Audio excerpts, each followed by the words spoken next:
She's going to cross the line as a deserving World Cup final champion.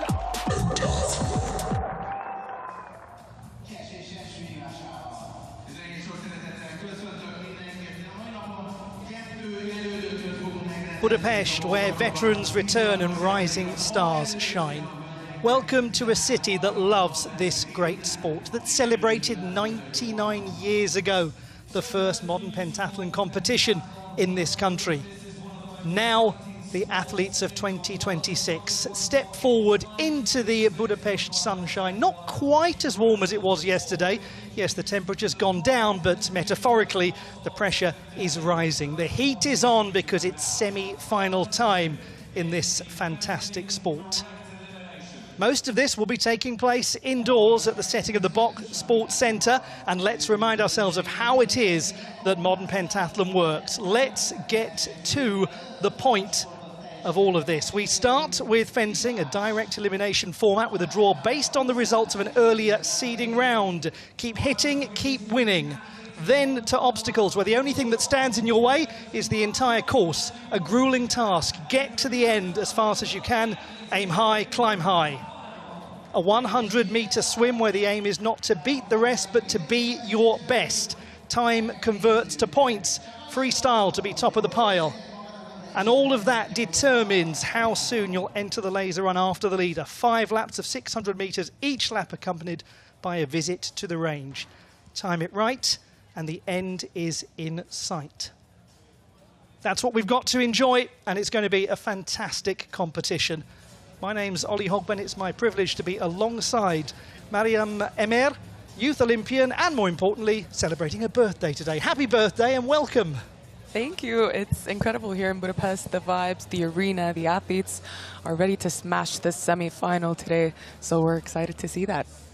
And we're delighted to have your company wherever in the world you're watching the action from. My goodness me, this is a place that reveres modern pentathlon. Yeah, I mean, Hungary has been known for its long history, and you told me right about just before we started the broadcast there that Hungary has a good collection of Olympic medals across the years. 6 individual Olympic champions, 4 team gold medals as well. Here are the contenders, women's semi-final A. 18 of them, 9 will progress all the way through to the final, taking place in a couple of days' time. We've got youngsters, we've got veterans, we've got people returning after a break in their careers, and all of them we wish the very best of fortune as they look to book a place in the final of the competition, with the World Cup final itself happening in Budapest later on in the season. It's a fantastic field. Yeah, good lineup, 18 athletes, and they're going to be reduced to half, just 9. I mean, it's crazy to think who's going to miss out. Let's have a look at the contenders.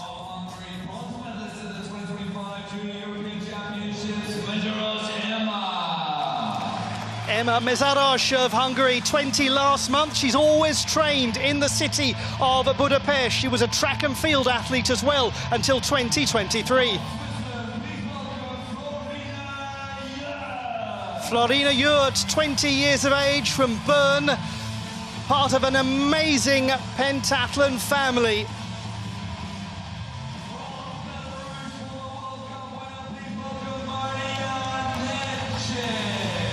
(22) and devastating when it comes to the laser run. Belarus's Maria Nedchik. She was 10th in Cairo and 11th in Pesachik.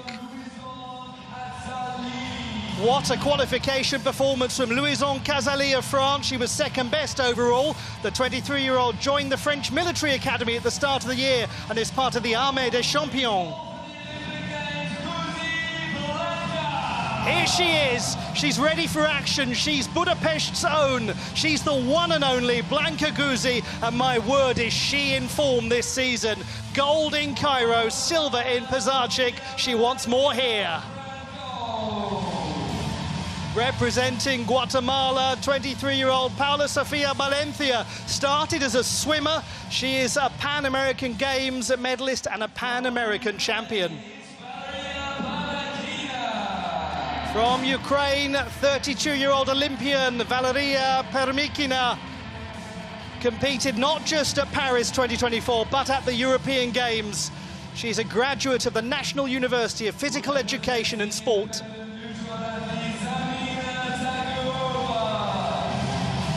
Amina Tagirova, 21. She's been a European under-22 champion. She was 15th at the last Junior World Championships. Milana Piavets of Belarus turns 20 in 2 weeks. She has a background as a very skilled middle distance runner. From the United Kingdom of Great Britain and Northern Ireland, 26-year-old Olivia Green, a graduate of the University of Bath, team world champion in 2022. Lucia Klavachkova of Czechia, 20, from the beautiful city of Prague, actually started in women's artistic gymnastics, hence why she has some real skill in obstacle.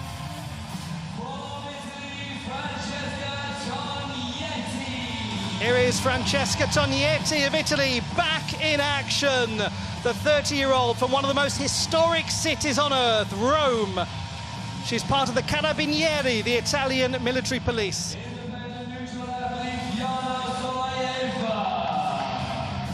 Yana Solovyova, 23, didn't compete in Cairo but was 17th in Pazajic.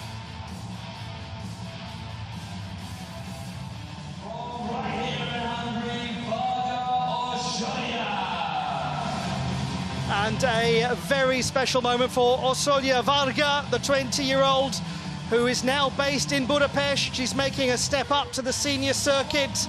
Very good young pentathlete. Representing the Republic of Korea, Shin Soo-min, 20-year-old, went to the famous Seoul Physical Education High School, which has produced elite athletes and Olympic champions across so many sports. From Germany, it is Nadia Farmand. Trains in Potsdam. She won her group here in what was described by many as a breakout performance. Watch her very carefully.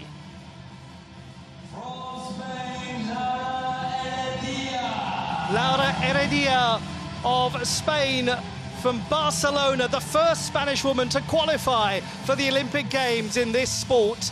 She is a student of veterinary medicine.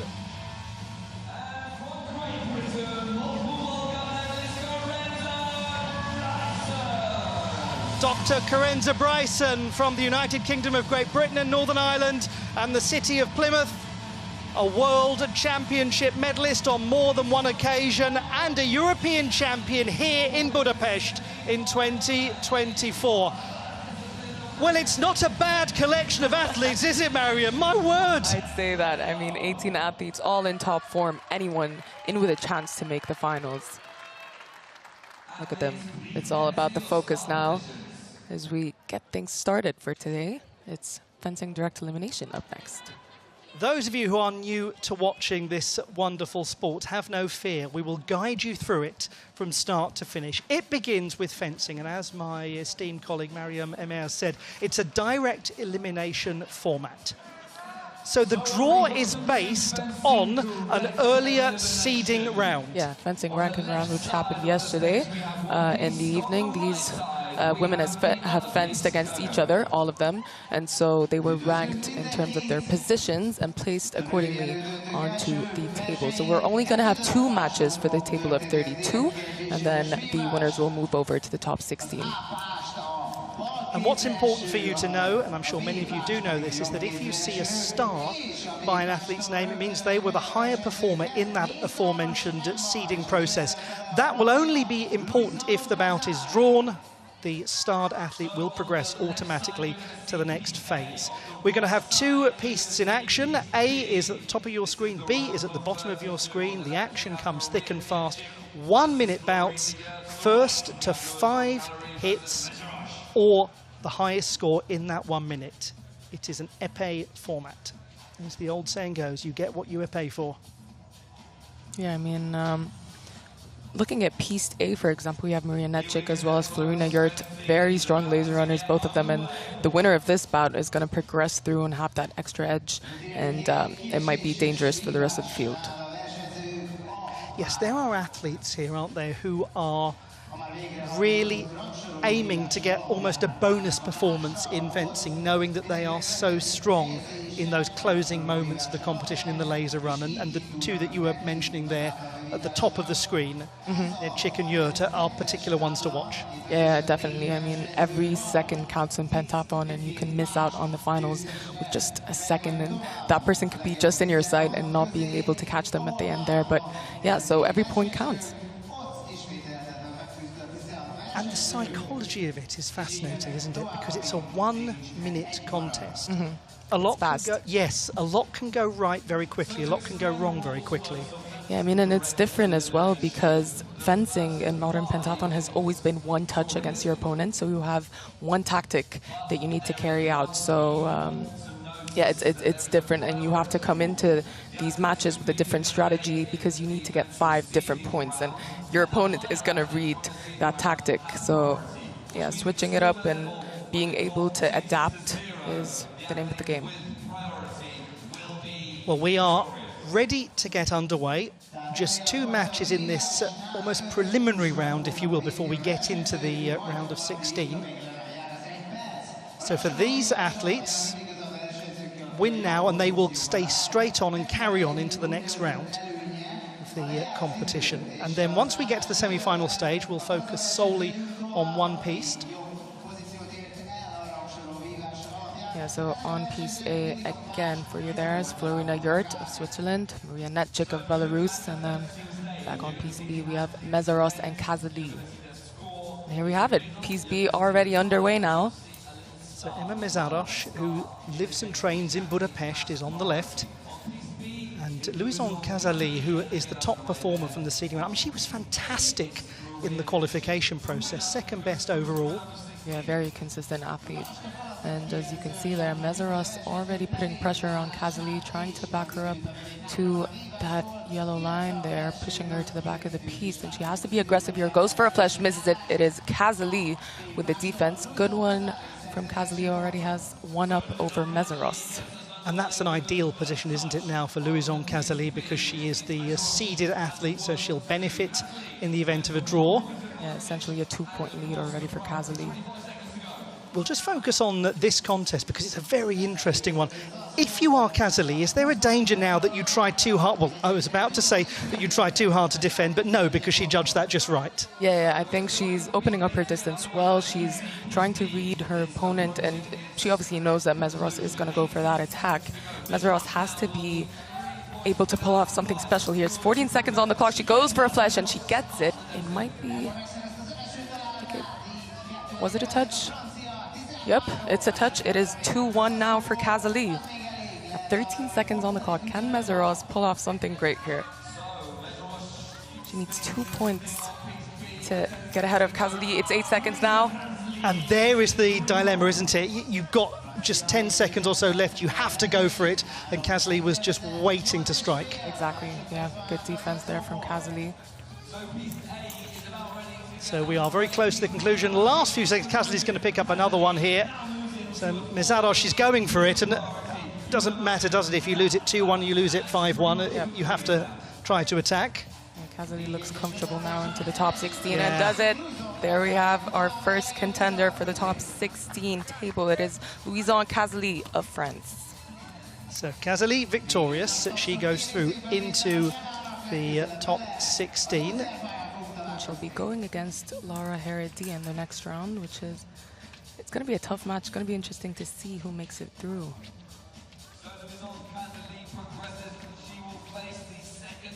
Well, it was fantastic judgment, wasn't it, from Kazali? You sensed, didn't you, the moment she took that lead with about half a minute left, she was in a very good place. Now, we are underway. We've got 30 seconds to go. At the top of your screen, Yurt on the left, Netchik on the right. Netchik, somebody that you were saying just needs to keep herself in strong contention. getting towards the laser run. Yeah, very quick runner, very good laser runner overall. Maria Neček is holding her own now. It's 13 seconds on the clock with no points scored on either side. The clock ticks down and goes to Neček, but Jurt goes for it. Beautiful attack. And yeah, Neček wasn't able to defend that. It is 1-0 for Jurt. Marina Jurt, who's a particularly skilled handler of the obstacle course as well. So we've got about 5 seconds to go. Neček has got to go for it, and just waiting for confirmation that she has picked up that point to level things. She has. No, she hasn't.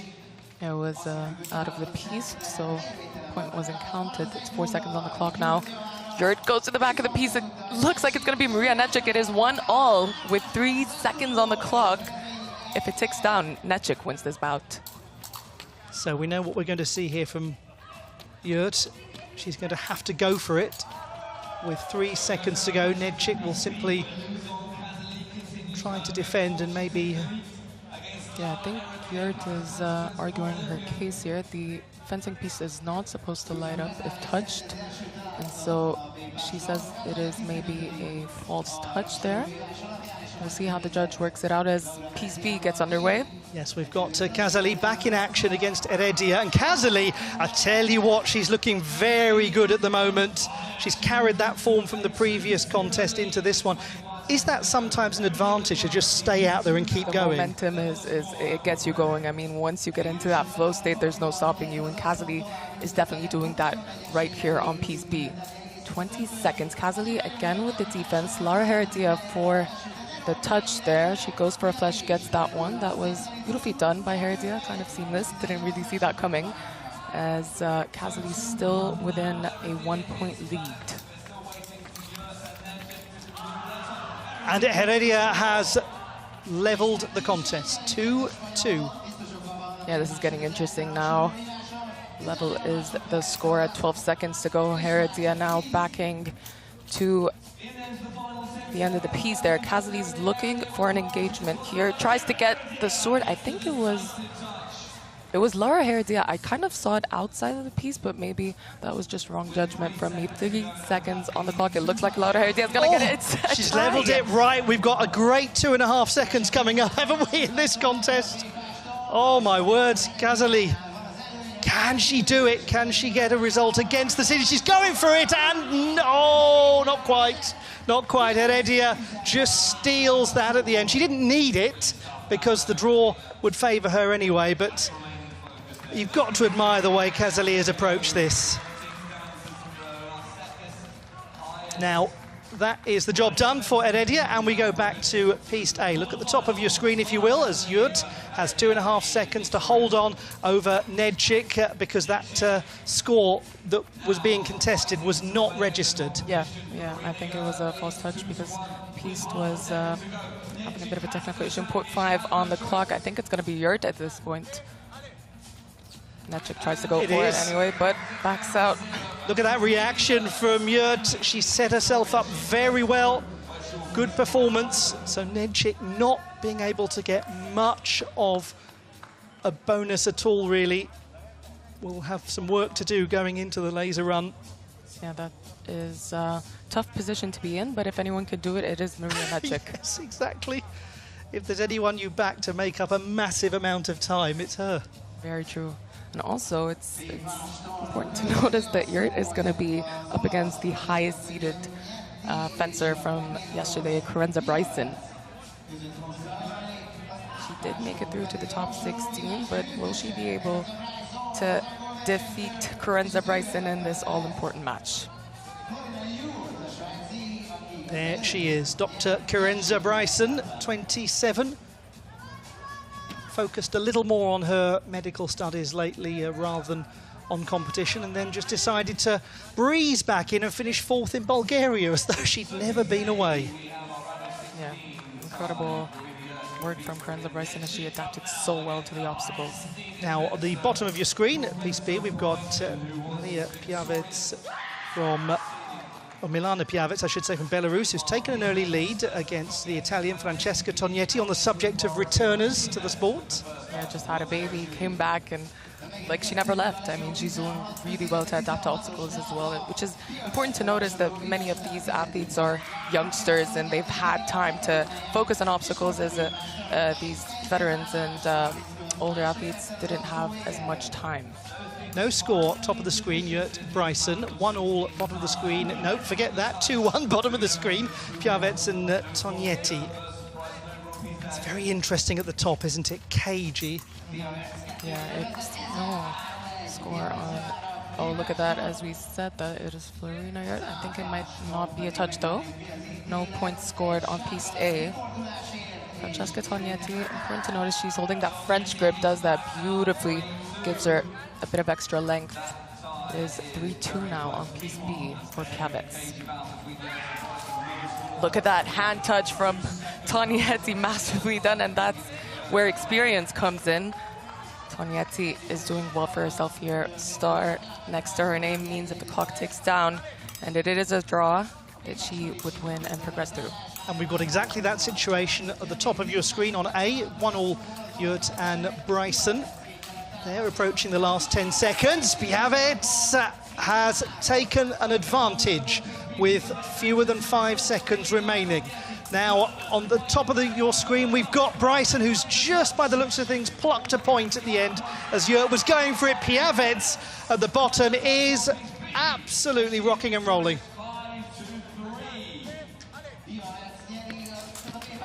So Bryson, yeah, picks up another. She's so experienced, isn't she? Yeah, she is. And I think fencing is one of those disciplines that really, if you're experienced, it does shine through.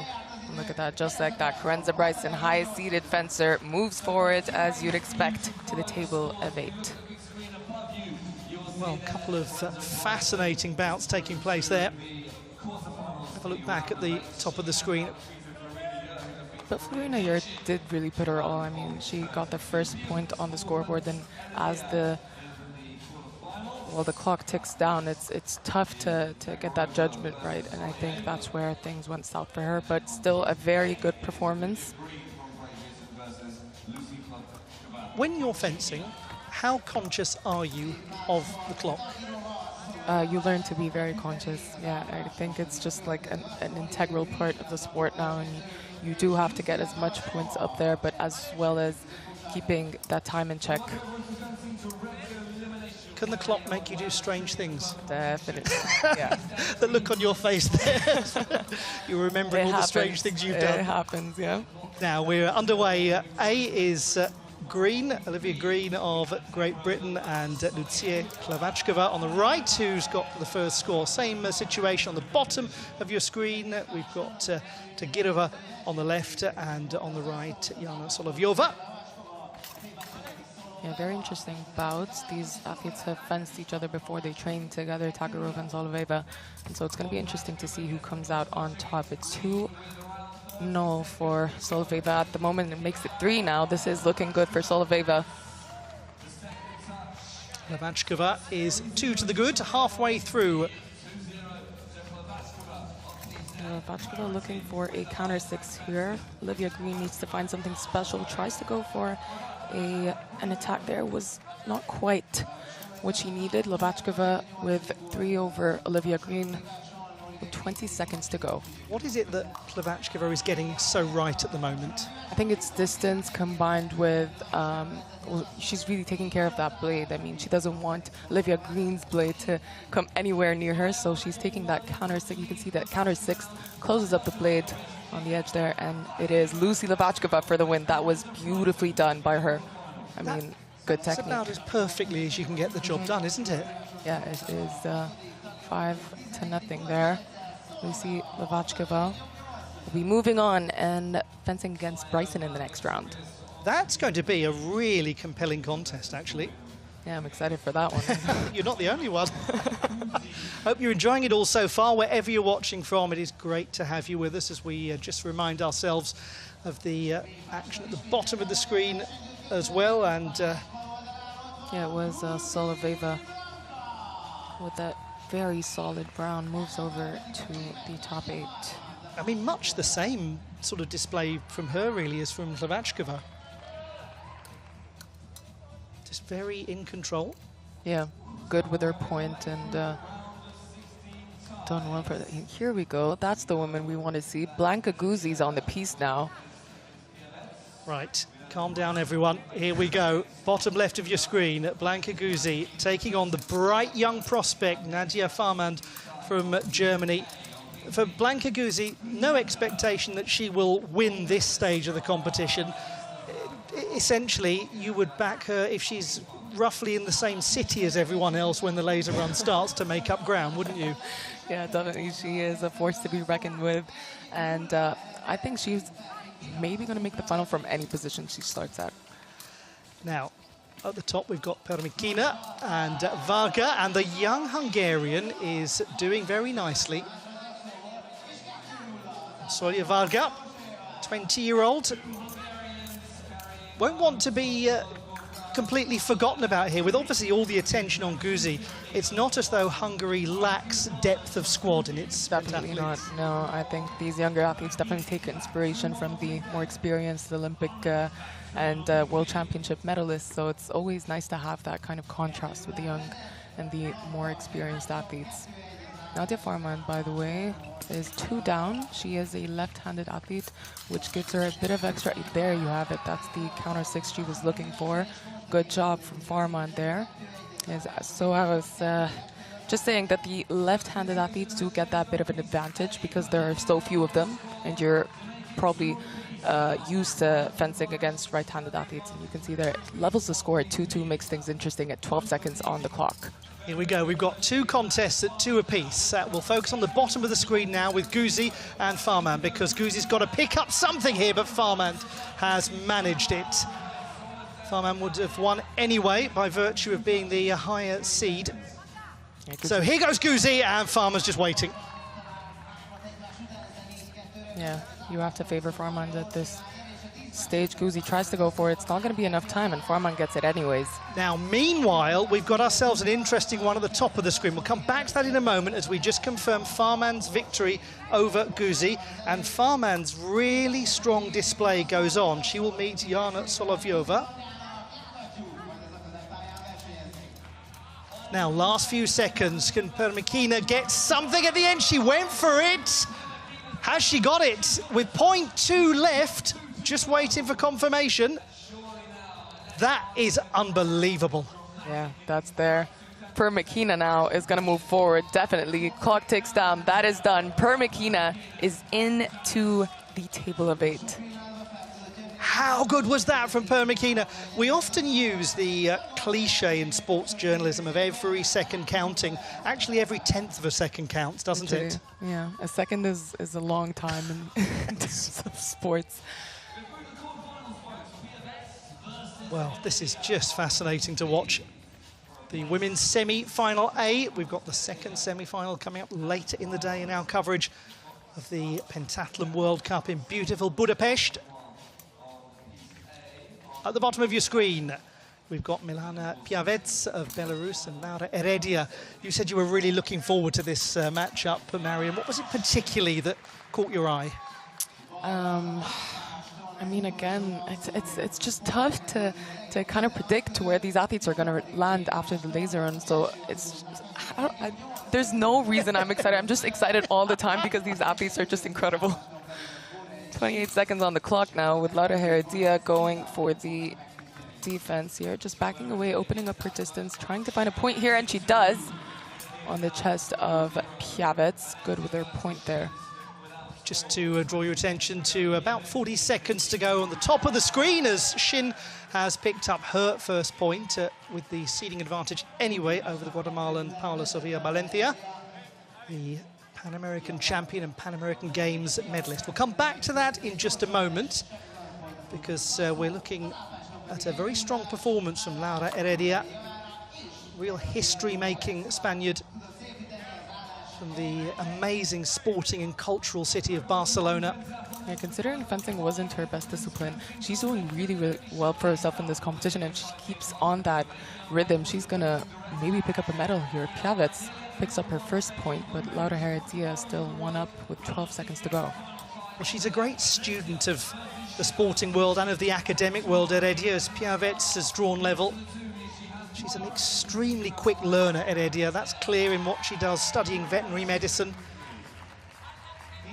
Top of the screen, Valencia 1, Shin 3, 15 seconds to go. More on that in just a moment. Let's see what Piavets can do here as Heredia picks up a point. Yeah, 5 seconds on the clock. Laura Heredia's looking good to progress through, but Piavets is not letting up and goes for it anyways. It is 3-all. What was that you were saying? Stops me in my tracks there. 4 seconds on the clock. Who's going to get the last point? Oh, it's Piavets! Well, all I can say, Mariam, is you were right to pick this one out as a match you were really looking forward to. It's back and forth. Heredia's got 2.5 seconds. Time is running out. Is she there? Oh, my word. Heredia, again with 0.2 of a second left, and she has the seeding advantage, and that is that. Wow, that's the bout of the day. Just like that, things turned around for Laura Heredia. It looked like she might have lost the match at the end there, but picked up a point. Look at that. And not being, just like focusing on that last touch, and with the time ticking down and not in your favor, she goes for that flesh anyway and was pretty accurate about it. Now, in a completely undramatic, no, only joking, contrasting bout at the top of the screen, Valencia and Shin, 3 apiece. So we've got the same scenario here. Valencia is going to attack and try to pick up a score, and she's done it with a positively enormous 0.6 left on the clock by comparison. Now, Shin has got time here to go for it, and she does, but loses her footing. And we await confirmation that indeed it is Valencia who has advanced. What a couple of matches, Mariam. Yeah, it's a good way to start the day here in semi-final A, as we already have our first athlete into the semi-finals. It is Laura Heredia. Just waiting on a couple more matches in the table of 8 to see who progresses through to the semis. Piece B up on your screen, Soloveva versus Farmand. This is going to be a real test for Farmand. Yeah, definitely. I mean, Soloveva, again, with that French grip, you can see gives her that bit of extra length. She has a unique way of fencing, and here we go, yeah. Just at this brief pause, have a look at the top of your screen and you can see what we know so far. That's the top half of the draw. Come back to the bottom half of the draw once we have more clarity on who's going to be exactly where. But the grip variations you were talking about, that's a really interesting thing for those who are new to watching this sport. Yeah, I mean, there are 2 types of grips. We have French grip and pistol grip. French grip does give you that bit of extra length, but also is very hard to navigate with and needs a lot of forearm strength. Yeah, so advantages and disadvantages, and some athlete opts for the French grip, as you can see there for Soloveva. She has a unique style. Her hand's a bit lower. Farmand, losing that touch there, was an engage and locks out, but 8 seconds on the clock now. Good tempo from Farmand. Goes back, goes for a flesh, and it is 2-1 for Farmand. 6 seconds. Can Soloveva make something happen here? Now we'll update you on the top of the screen in due course, but 5 seconds remaining here as Farmand is looking the business at the moment. Yeah, beautiful distance from her. Opened that up quite nicely. Soloveva locks out, and 3-1. You have to favor Farmand at this point with 2 seconds on the clock. Soloveva gets one though. Farmand's just got to play this right now. 1.5 seconds to go. She is likely to be very competitive in the obstacle section. Doesn't matter that Soloveva has managed to pick up that point, because it's 3 apiece anyway, and Farmand will win on the seeding priority. Bryson will do the same unless Slavachkova can get a score right at the close, but Bryson was just shutting that whole thing down. Yeah, I think Slavachkova didn't really register the time at that point. She didn't really realize that the clock was ticking down. Went for the flash a bit too late there. Bryson, as you'd expect, moves over to the semis.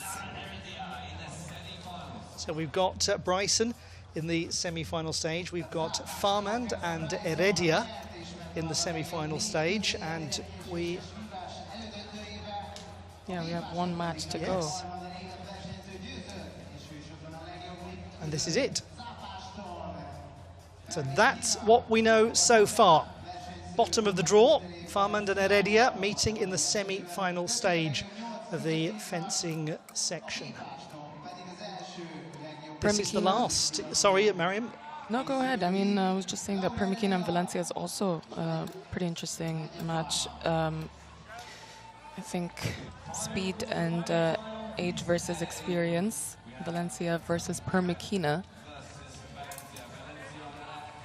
Yes, Valencia up against somebody who was higher seeded in the ranking round, the seeding round, and Permikina gets the first point scored. So top of the screen, this is the last quarter-final match. We're in the semi-final stage on the bottom of the screen with Farmand and Heredia. I just think Farmand is so exciting to watch at the moment. It's that sense of a young athlete who's about to almost throw off the cloak of being a junior and explode. She's a breakthrough athlete, yes, for sure. I mean, yeah, she came out of nowhere the last couple of seasons, and she's doing really well for herself here. Very good fencing for her age as well. Just 19, Nadia Farmand. And we've got a 2-1 score with just about half of the contest left at the top. Valencia looking to book her place in the semi-final stage, and she's now 3-1 to the good over Permikina. She's doing well.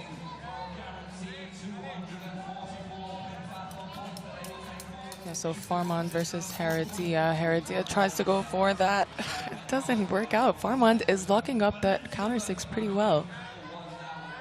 Again, left-handed athlete, hard to get by. Meanwhile, Valencia is 1 point away from victory, but Permikina reduces the deficit. A lot to do, though, for Permikina in the last 15 seconds, but she does, I remind you, have that seeding advantage, so she only needs to draw it, but it's irrelevant now if that is confirmed, because Valencia has done superbly to win it 5-2 and to go into the semi-final stage.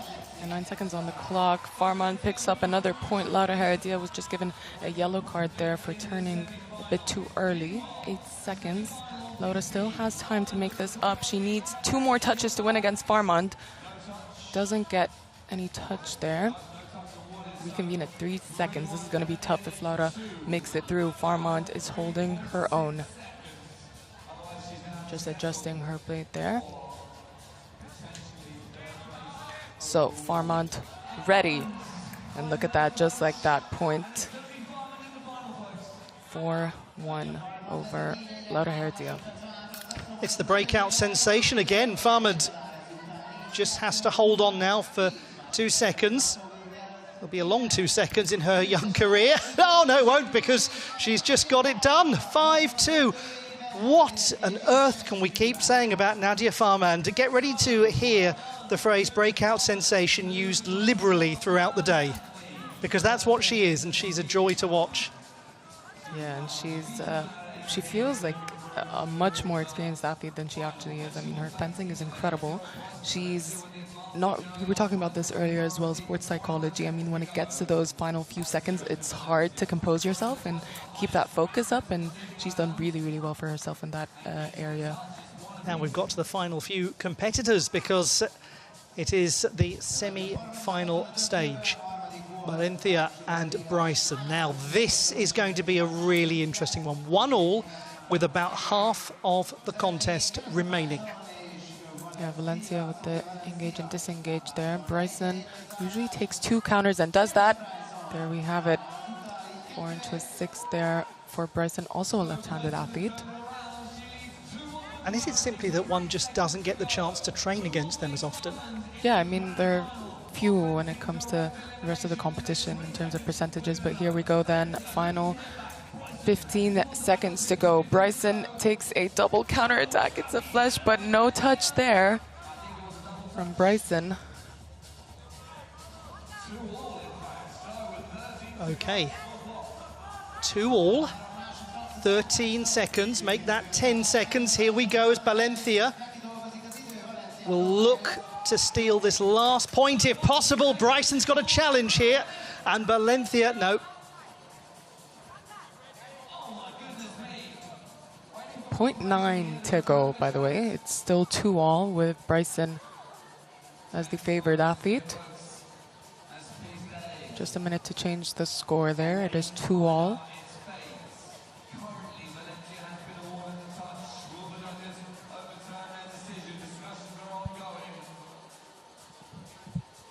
the athletes wait and see what the outcome is going to be.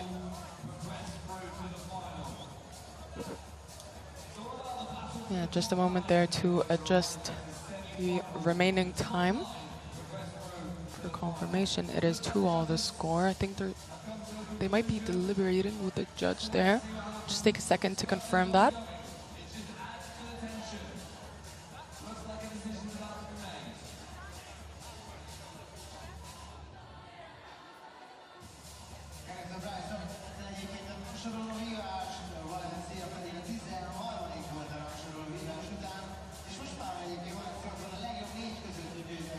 There we go, exactly as you said, Mariam. Scoreboard put back to 2 apiece, and they're just running the clock down to the last fraction of a second remaining. So Bryson, if she is victorious, here goes into the final, and victory for her will be good enough just with a draw. Yeah, Jamie Cook there, the coach for Team GB. You can see therefore his athlete Karenza Bryson, who is on the path to win this bout so far with a time advantage and a star next to her name. I think they're just deliberating what the time was when that bout ended with that touch, so we'll see where they land on that. What are these moments like for you as an athlete psychologically? It's just important to focus on your own performance. If you get into the logistics of all that, it gets intense. But here we go then, 2-2 with 2 seconds on the clock. And Bryson looks as though she's picked up a score. We'll wait to see.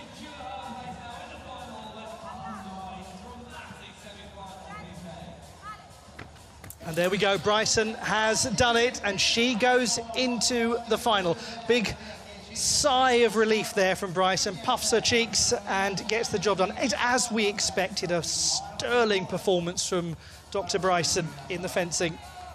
Yeah, very solid performance from her. Carries that performance from yesterday through into the direct elimination, and will be going up against Nadia Farmand in the finals. I mean, it's not a huge difference whether you come in first or second. I mean, it's 6 seconds apart they land after the direct elimination, depending on who finishes where.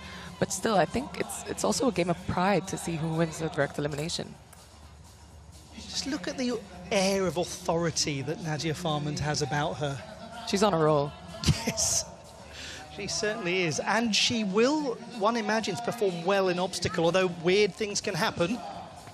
Okay, this is it, the last fencing contest. On the left, Nadia Farmand, the great young star from Germany, who's having a breakout performance here in Budapest against the resilient, experienced Dr. Karenza Bryson of Great Britain, one of the finest fencers out there. Yeah, look at that. Tempo in the feet of Nadia Farmand, doing well for herself and opening up the distance, but Karenza Bryson is responding well. She doesn't take the bait there from Nadia Farmand. Nadia now needs to go for an attack if she is to progress through, and Karenza Bryson defends well with that blade. Beautifully done by Karenza. She's so good at that, isn't she? I mean, she makes it look so easy as well. Very seamless. As we head into the halfway mark now, Farmand picks up a point there. Maybe we could see things switch up. Let's see, who knows? Well, Bryson has got very happy memories of the city of Budapest, the individual champion of Europe in 2024. Yeah, 2024 was definitely Karenza Bryson's season. She was just on fire.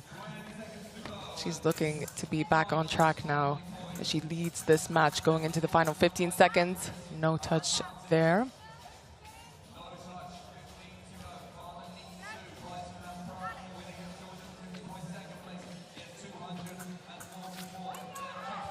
Just about 10 seconds ago, Bryson's picked up a score anyway. It's another example of, as you say, you put it so well, making it look so easy. Yeah, I mean, she's just a master with that blade, and it shows time and time again in each performance. 8 seconds to go. It looks like it's going to be Karenza Bryson. Farmand needs to put pressure. It was out of the piece there, as Bryson points out. 4 seconds on the clock. I think it's difficult for Nadia at this point. I mean, she needs to get like a point per second. difficult though it may be, she's done herself a lot of good in this fencing performance. Yeah, definitely. I mean, even just coming out second on top of this semi-final A after direct elimination is huge for Nadia Farmand. Let's not forget, semifinals is all about the top 9. We don't want to win any medals today, but we want to be securely into the top 9. So any step forward is going to be beneficial for Farmand. So just waiting for the scoreboard to be adjusted.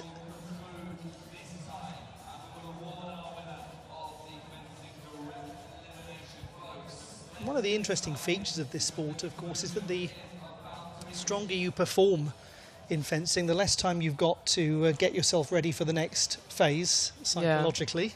Yeah, but the athletes are ordered in terms of, so for example, Karenza Bryson and Nadia Farmand will be in the last heat in the coming discipline, and so they have a bit more time. But yeah, it's again advantages and disadvantages of finishing out on top. Yeah. And I guess it all comes down to what you prefer as an individual. In sports all over the world, there are athletes who like just a moment to stop, and there are athletes who hate having a moment to stop. Yeah, I think in this quick format we're having in modern pentathlon as well, that kind of limits the amount of time you have to think, and you just get out there and do. And I think that's the best part of the new format.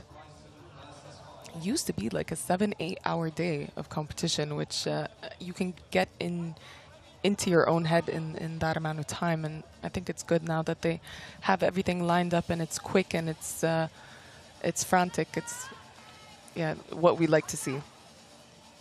Okay, we are approaching the end of this. So last few seconds with Bryson leading by a handsome margin over Nadia Farmand, the teenager from Potsdam.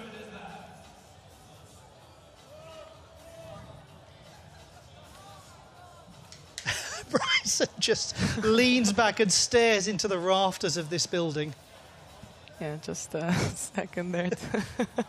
Nadia Farmand as well is taking a bit of joy in this time. You said they don't have time off. They just have time off. I mean, they're taking their time in this fencing bout, but we will have a winner announced very soon, and it looks like if Karenza Bryson keeps up that 2-point lead over Farmand, she will be the winner of this fencing direct elimination. This building, by the way, is the Box Sports Centre. It's got a very high ceiling. It was actually used as the training venue for the Rhythmic Gymnastics European Championships in 2024 because it has to have a high ceiling because of the height that the gymnasts throw the hoop particularly. So it really is an imposing building. It's difficult to see from where you are here watching on your screens, but we're right up in the rafters of the building and we feel like we're able to see the whole thing looking out. It's a very impressive edifice, as this is a very impressive performance from Bryson. It's taken her some time, more time than she thought it would to get here, but she's done it and she has won the fencing section. So congratulations, Dr. Karenza Bryson of Great Britain. She has stolen the show with, I would say, a very well-written chapter by Nadia Farmand. Yeah, I think she's done really, really well to hold her own and be able to compete at such a high level with these top athletes and proving to be a top athlete herself. Nadia Farmand, again, is also an athlete with a very quick obstacle course. Karenza maybe might lose some time on the obstacle course, but still a very solid athlete. There we have it. So it is Karenza Bryson who beats Nadia Farmand to finish first in the fencing section of this women's semi-final A at the Pentathlon World Cup in Budapest, Hungary. Congratulations to her, but congratulations actually to the lot of them on what was a very entertaining series of bouts. We had some fine contests there. All of it means that Bryson gets the 250. She is at the top of the leaderboard after the fencing section. Nadia Farmand, well done to her. Laura Heredia is close by. So those are the top three at the moment. But as we look further down the leaderboard, there are certainly people here who we expect to be real movers and shakers later on. Yeah, look at that number 9 spot. Keep an eye on that. It is now occupied by Soo-min Shin of Korea. But things are going to switch up. We still have the obstacle course to go and the swimming ahead of the laser run. still a lot could change. And we'll keep an eye on number 14, Blanca Guzzi, who has such a strong finish to the competition. Well, that's fencing done and dusted. Let's have a look back at the best moments of the competition so far.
Fencing has concluded in semi-final A in the women's competition, and now the focus will turn to the obstacle section of this semi-final. We'll start with the steps. That's the way the athletes will begin. They go to the big wheel next, and once they have navigated that section of the course, to the tilting ladders. All of this very familiar to them, as is the over, under, through. Once they have navigated the over, under, through, then we go to the first variable element. It's the flying hoops. And then we go to the giant steps. They don't have to make contact with every single part of every bit of the course. They just have to get through it legally. And the climbing holds the second variable element. Nothing variable about the finish wall. The same tough task all the time. Get up and hit that mark. Press the button, and you will be scoring very well indeed. The competitors are not competing against each other. That's an important thing to bear in mind. It will feel like they're competing against each other, but the reality is they're only seeking to secure the best legal time possible. So ultimately, it's about what they do and what they see. And it's interesting to explore exactly how the course looks from their point of view. So the athletes will navigate this course, and this is what it's going to look like to them. Yeah, that's a POV there. I think the athlete with the GoPro strapped to their head is actually my sister, Zaina, who's a pretty quick obstacle course athlete herself. Didn't quite make it to the semis, but you can see into the variable element of this course, the flying hoops, proves to be a bit of a challenge for that grip strength, and into the climbing holds. That is the final obstacle before they head off up to the wall and hit the buzzer. That is the course for you today. Bang, hit the buzzer. There we have it. First heat on the blocks now. We have Emma Mezaros and Maria Netchik. Yes, we're going to be watching, interestingly, for people like Florina Yurt here, who can really excel at this. Ultimately, there's a lot of jeopardy, isn't there, in the world of obstacle, because just one issue and then bang, back you go to the start of that particular section. You lose an enormous amount of time. We use the term flow state psychologically, don't we, a lot in sport? This is a quite literal flow state. Very true. I mean, you use that momentum off of the obstacle into the next one, and every point, or every second, sorry, in the obstacle course translates into 3 points. So big points up for grabs here in the obstacle course. Here we go. So on the left, closest to you, it is Nedchik. Mezaros is on the right, and this is looking very purposeful from Nedchik so far, really assured. Can she keep this smooth course going? It's not going to be the fastest time of the day, but slow and steady is all she needs. She needs to progress through that course to the flying hoops, propels herself forward. Beautifully done by her. Big steps. Yeah, this is all looking okay. As you say, not necessarily enormously fast, And we just keep an eye on here on Mezzaro. She's looking like she's making up a bit of time, but the wall is well tackled by Nedchik, and that is the job done for her. So the time is 35.67.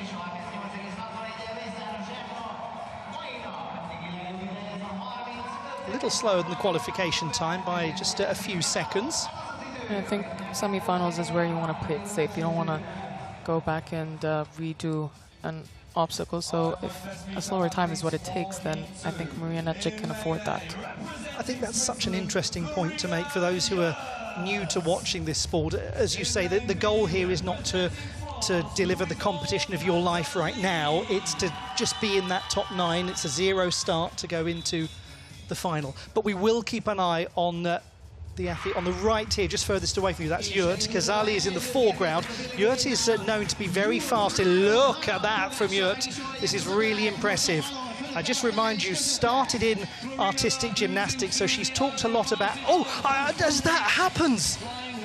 Oh my goodness, extraordinary. I was just about to say she's talked about grip strength with her hands, working the uneven bars. And then Kazali now is just going to fly her way through. It's not done for Yurt, but it's tough now. Yeah, it's going to be tough to get back from that. Kazali up the wall. Now she's going to hit the buzzer at around 34. The time of 34.08. Florina Yurt now going up the wall. It's going to be not her best time. She's going to be frustrated with that, but 40 seconds, 0.5. Oh, my goodness. Potentially one of the quickest obstacle course athletes has just missed out on a good performance, and you can see how much that affects her. But she will have to dust off and get back into the competition because she still has a chance of the finals. Well, she had a 28.93 in the qualification process.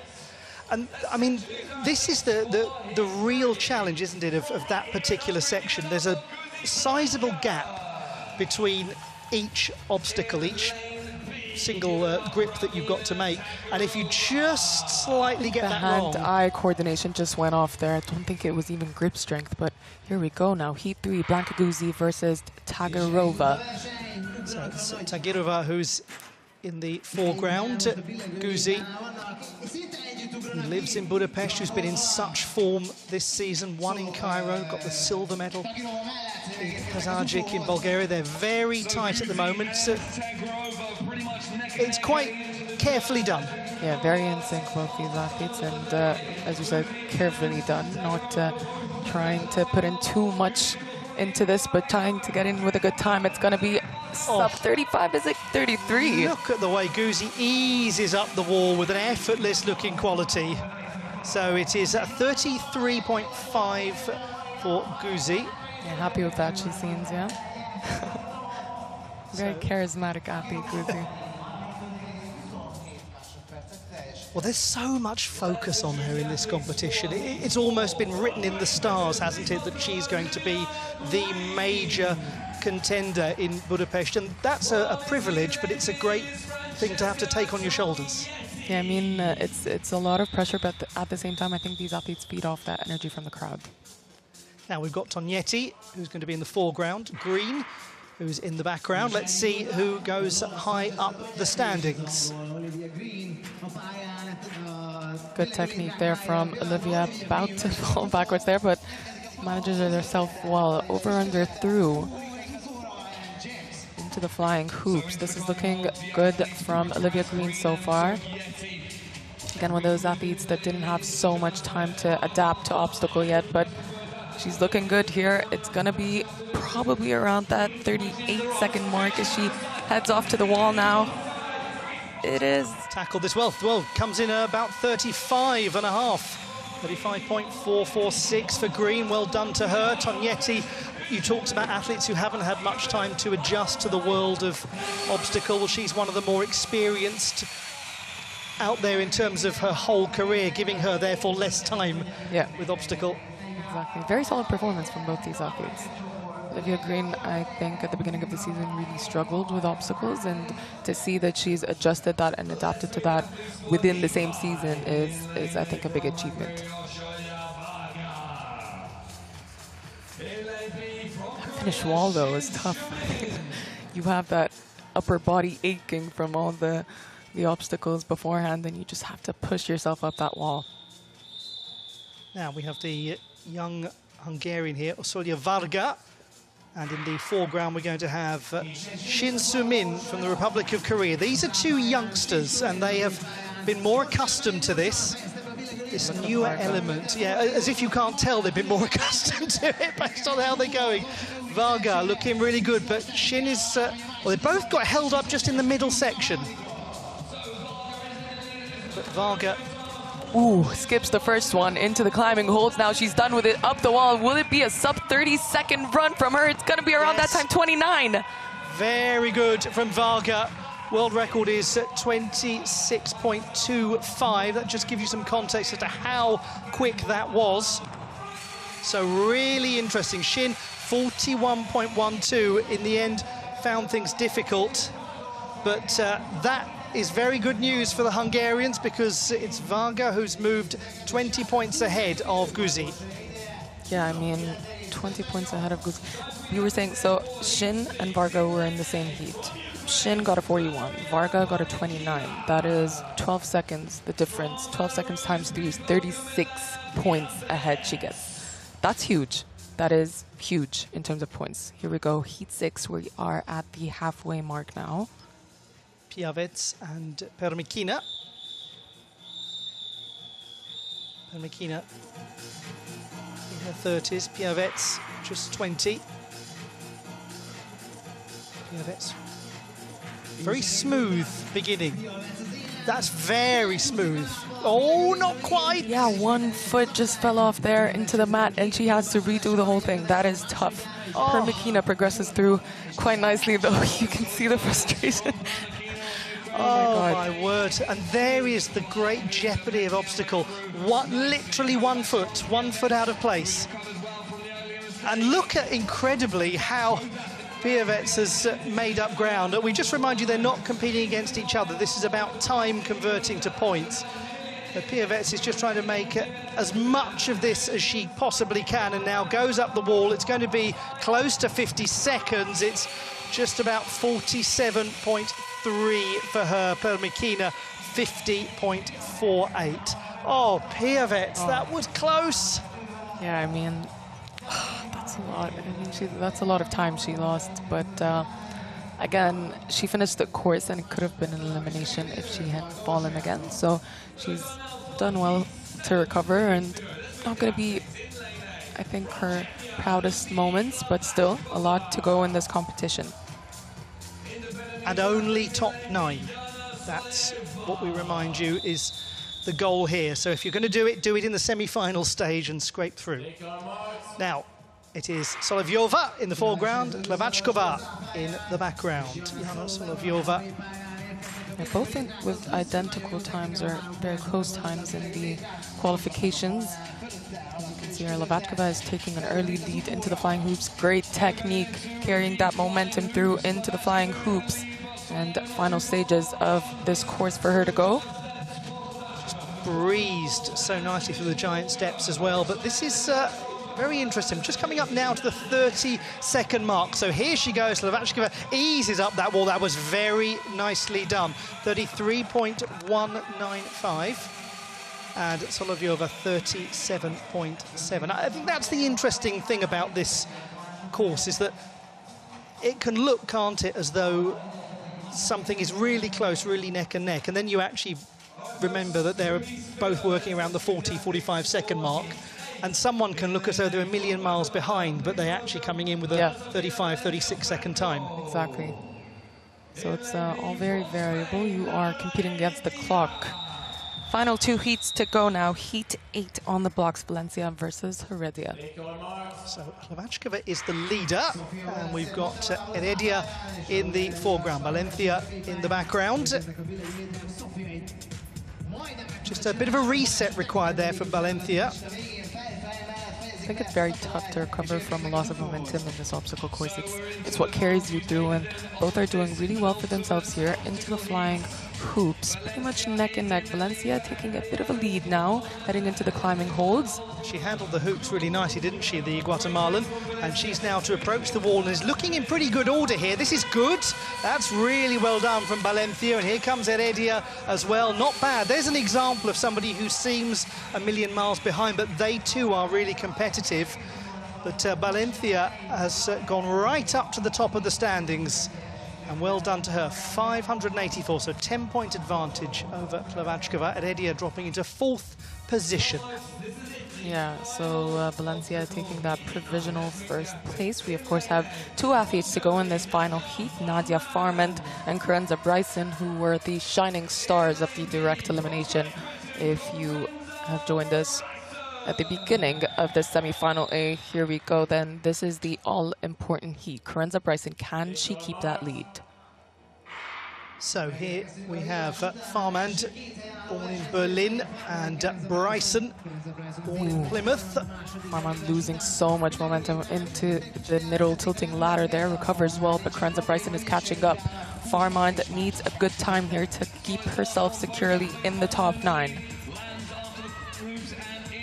Farmand, who really is someone that everyone is talking about at the moment, as Bryson is trying to make up ground. Farmand, we're just over the 30-second mark. This will do really well for her. She continues to look imposing. 34 seconds. Bryson just gets up there, muscles up the wall, and she gets a time of just over 40. Farmand continues to make a case for herself. Yeah, I think she is in a very good position. Looking forward to the finals already. Already has that in her sights. I think semis semis are interesting because you obviously need to get into the top 9, but you don't want to burn off so much steam and energy because you want to keep that. The finals are tomorrow. They don't have that much time to recover. So they're going to need to find that balance. Nadia Farmand is in a good position to do so. She did lose a bit of time in the middle tilting ladders. It could have been, I think, around 4 seconds faster than her time now, which would have put her at 30 seconds, but still a very, very solid time. Karenza Bryson might move down the standings a bit with that performance, but still, I think she's going to be in 4th place. We can see, we'll get confirmation on that in a second. But Nadia Farmand is going to be leading the way. So this is what we know. Nadia Farmand is the leader by a 3-point margin over the Guatemalan Paula Sofia Valencia. Hlavackova in 3rd place, Bryson 4th, and it is the young Hungarian Varga who's in 5th position. That said, that's only 2 of the 5. There is a long way still to go. Standout performances we expect to come, particularly in the laser run. Valencia, by the way, might do rather well in the swimming because that's a strength of hers, so she could be well positioned. Guzzi is in 8th place at the moment. How will that do for her? She's in the top 9. I think she's good for now. Olivia Green is the one in trouble in that position, and bib number 9. We still have swimming, of course, to go. With just 1 point ahead of Tagirova, the margin. Okay, let's take stock of what we've seen so far, and we'll have a look back in just a moment at the obstacle phase of the competition before we move on to swimming.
A moment of calm, a rare moment of calm, as we look at the empty even obstacle course and we contemplate the plunge that is to be taken into the swimming pool. Well, it's simple, except it's not, because now after all of that work, they've got to do 100 metres in a 25-metre short course style pool. And every single second is a 5-point score. Yeah, I think swimming for a very long while has lost its value, and then it's back again with 100 meters, which is a full-out sprint, very different than the 200 meters we've had before, as well as the points now are worth more. 1 second is 5 points to your name. So it's interesting to see how that's changed for the athletes and how much training they're putting into it now and how much effort they're putting into swimming. It used to be the 200 meters, athletes would not push as hard because they didn't want to, you know, lose that energy before the laser run, but now it's an all-out sprint. Well, we look at the pool, which is, as I mentioned earlier, a 25-metre pool, so 4 lengths are required. Sometimes they are 50-metre pools, and that can be quite a different sort of challenge for the athletes. So we'll come back to that in due course.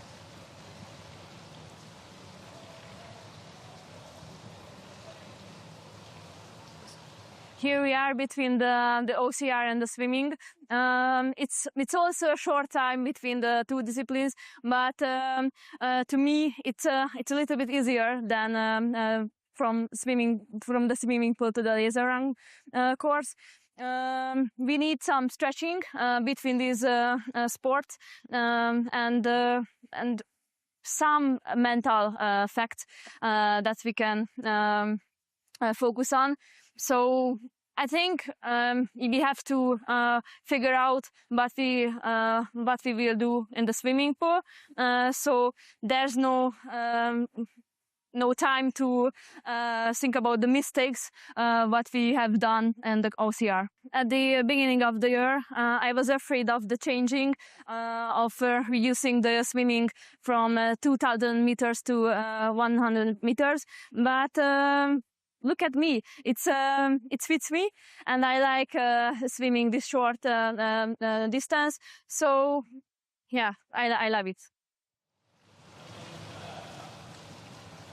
Well, great to hear from Blanca Guzzi, who is in a fine mood, and why not? She's benefited, hasn't she, from the change? Yeah, I think some athletes would, I think maybe some of the weaker swimmers have benefited from that sprint. It requires less training time, less effort, and more room for progression and development. So yeah, she's one of the athletes that really like that change.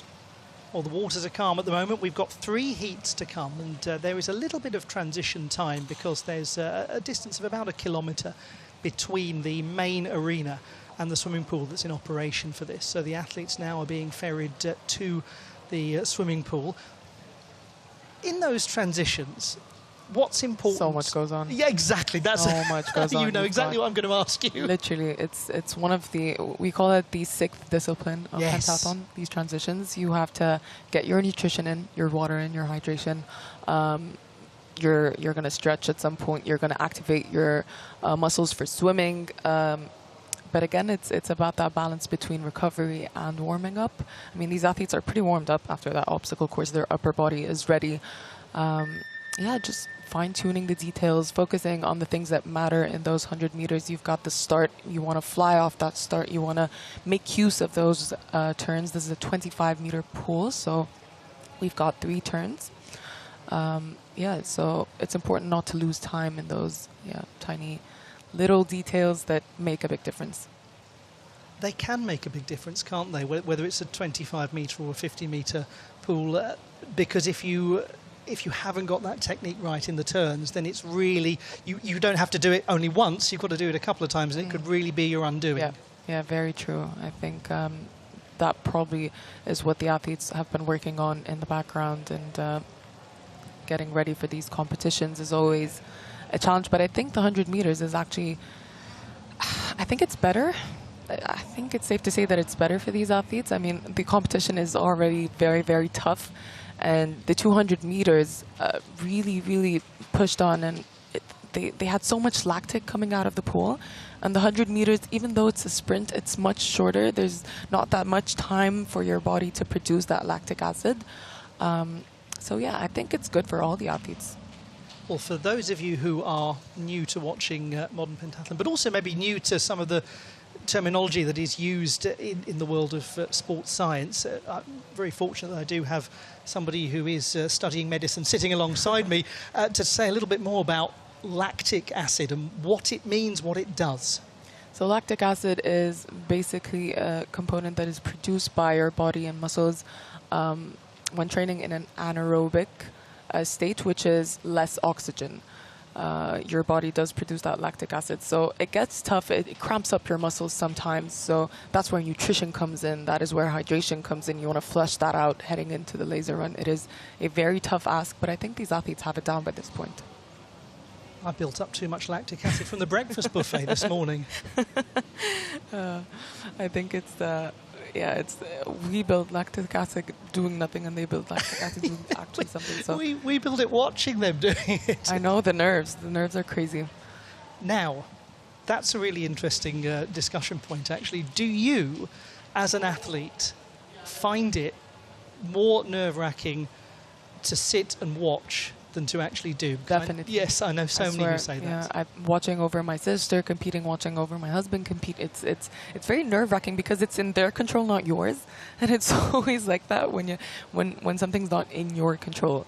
And I think every athlete agrees on that. It is much harder watching on someone compete than competing yourself. And generally speaking, one is attracted to elite level sport if one likes to take control of situations, because to be an elite athlete, you've got to be somebody who wants to seize control of how you train, seize control of how you very true. I agree. Run your life. Yeah, very true. Pentathlon is such a demanding sport, and you essentially have to have that control over your body and mind. Your mind is like the key element here, and we'll see that as we head into the laser run with the shooting series. But yeah, it's always nice to remind yourself that you do have full control over your body and mind, and you can control the outcome essentially. And that just as the body is a trainable thing, so the mind is a trainable thing. Yeah, very true. I think it's sometimes easy to forget that. Well, we have some athletes ready for action. I hope you're ready for action too, because we have got the first heat coming up now, and there are 6 in each of the heats. Just to remind you that the top 9 of 18 in total at the end of this competition do go through to the final stage from the semi-final, which is where we are now. So again, these are not competitors who are aiming to beat each other. They are simply aiming to get the fastest possible time. 1 is Nedchik, 2 Piavets, 3 Yurt, 4 Mezaros, 5 Permikina, 6 Tognetti. We're underway. This is the opening heat of the swimming. What should we really be looking for here? We'll see who takes an early lead. It looks like the middle of the pool. It is lane number 4, Emma Mezaros with the early lead here, but they're all pretty much neck and neck, the rest of that field. Hungary is not exactly a nation that lacks for swimming tradition. Yeah, very quick swimmers are produced here in Hungary. You can see that standings change. These are their positions as of now as they head to the wall one last time, should I say. Still looking very compelling in 4 is Mezaros. We're just going to keep an eye as well on 5, which is Permikina. See if she can make up any ground here. But Emma Mezaros is looking really rather compelling. She has eased her way through all of this, turned 20 last month. Just keep an eye on closest to your screen, 1 there. That's Nedchik, who's finished in 2nd position. But it's Mezaros with a time of 1 minute 3.23 seconds. Nedchik 3rd, and Nedchik is 2nd, and Yurt in 3rd place, 1 minute 5.26. Yeah, very solid time produced from all these athletes, with Emma Mezaros coming out on top. Fastest time of the day so far is 1 minute and 3 seconds. Beautiful shot there of them entering the pool. And again, so we talk about the little details. It's the turns, it's that push off the start, but it's also the underwater coming off of that start is very important. You want to use that momentum and carry it forward. So, heat 1 of 3 done and dusted, as we look forward to the next 6 athletes competing in heat number 2. We're going to see here Jana Solovyova, Blanka Guzi, Olivia Green, Amina Tagirova, Louison Kazali and Shin Su-min. Yeah, very strong swimmers in this heat. Kazali with a seat time of 1 minute flat. Could be the quickest time of the day.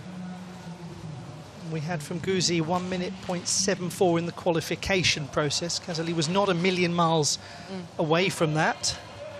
Sometimes qualification can be a little deceiving, can't it? Yeah, you don't know if they're pushing as hard as they should, but yeah, I mean, heat number 2, these are the middle pack athletes. Some of them are in the top 9, some of them aren't, and looking to get themselves into the top 9. So everything here to play for in swimming heat number 2. So we are in the second heat of the third event. This is swimming, and these are athletes who are really focused on getting into the top 9. So it's a very important heat. It's going to be lane number 4, Tagirova, who's ahead at the start of this. But we also have a decent showing from Shin in lane number 6 as well. And we'll see their positions as they approach the 50-meter mark now. And catching up is Guzi in lane 2. Yeah, she's touched second there. And Shin has drifted down into third position in lane number 6. But it's Tagirova who, unsurprisingly, is swimming very nicely. Yeah, very solid performance, and 100 meters just flies by. This is the final turn now. Final 25 meters for this athlete, for these athletes. And this is all very good news for Tagirova, because Tagirova in 10th place coming into this section, so really needs to give herself a lot of opportunity in the laser run. And that's very impressive from Tagirova, with Guzi second. That will do her very nicely. And Green third. I just remind you, Green was in 9th place coming into this section of the competition. So some very useful performances there, particularly from Solovyova, or from Tagirova, I should say, who has produced a very good time from 10th place. Yeah, 1 minute is the time to beat now. But yeah, she might shoot up the rankings with that performance. They all want to be in a comfortable position heading into the laser run. Obviously, some of them are going to have to fight for it, because the athletes further down back are not going to let them have it. You have the likes of Maria Nechik, Florina Yurt, Emma Mezaros, Permikina, Francesca Tognetti, and Piavitz, who are going to be chasing them down. Heat number 3, the top 6 athletes at the moment. Farmand topping the pile, Valencia in 2, Lavachkova in 3, Bryson in 4, Varga in 5, and Heredia in 6th place.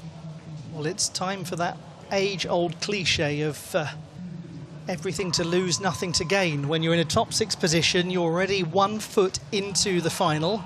Just a small matter of the laser run to come.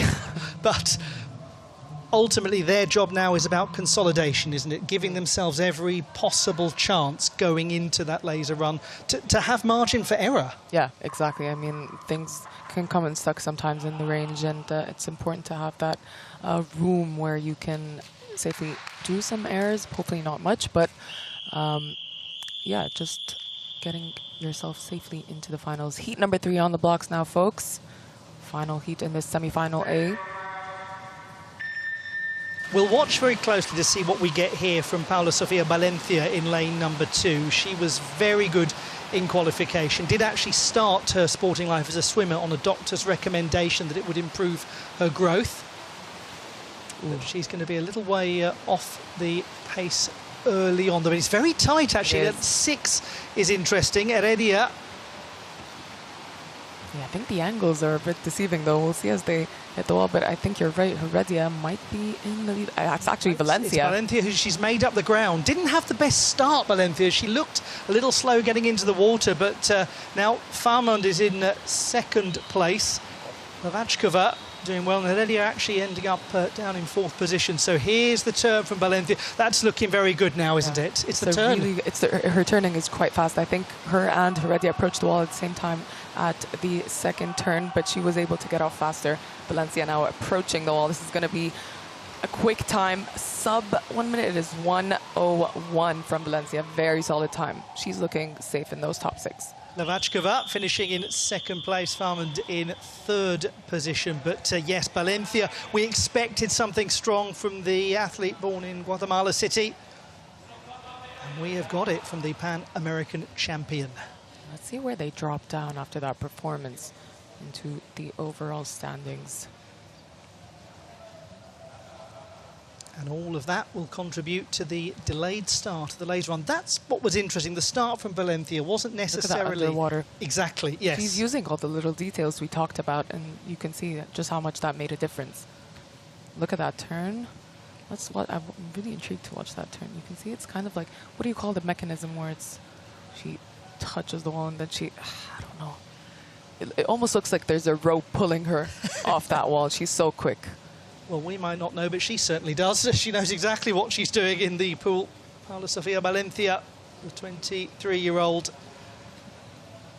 So all of that has put her as the strongest performer overall.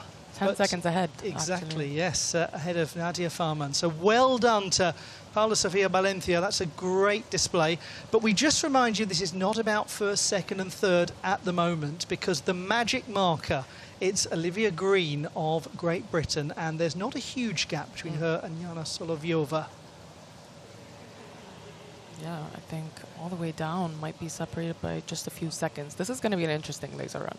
And we are going to bring you that laser run very soon indeed. Let's take a moment to look back at the best of the action from the pool.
The swimming pool has now finished its business for the time being, though we will return for a 2nd women's semi-final later today. Now it's over to the final section and 2 skills brought together in one.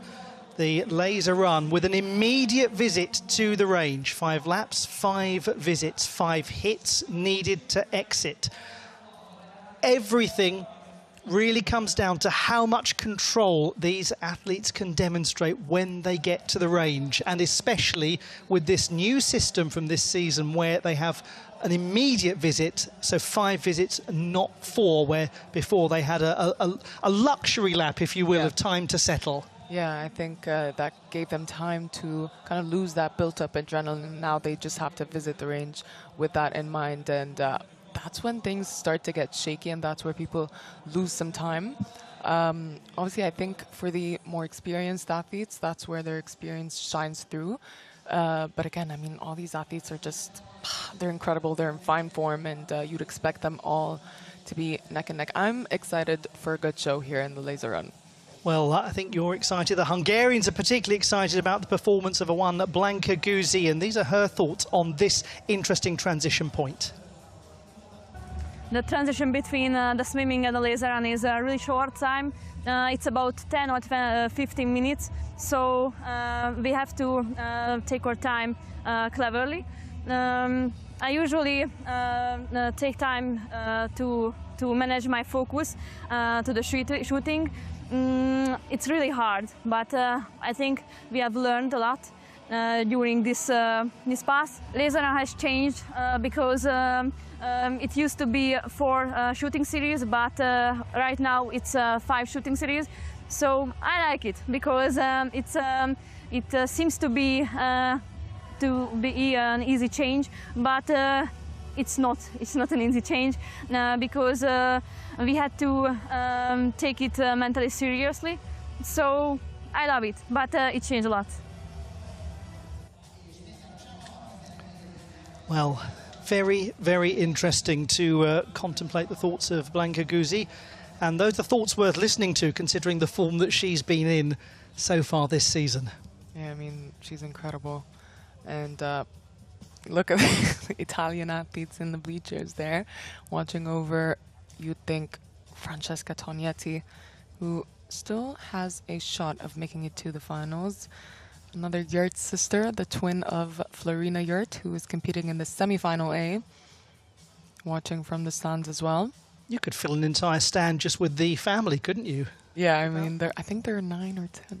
I think it siblings? might be 11. Oh, yes, yeah, I think there's 11 in total of them, Yeah. or something like that, yes. Yeah, they're a big sporting family. And, Yes. and they're really good. I mean, they're not doing it as a hobby. They're professional athletes, and their performance shine through time and time again. There have been a lot of car journeys, haven't there, taken by those parents over the years to a lot of different training Yeah. venues. A lot. I mean, they must have had an Excel spreadsheet just to coordinate after-school pickups and clubs and things. Yeah, I agree. I mean, they've done really well to raise them and as well as keep up with their trainings, and they are all champions. Well, we are poised to bring you the laser run section.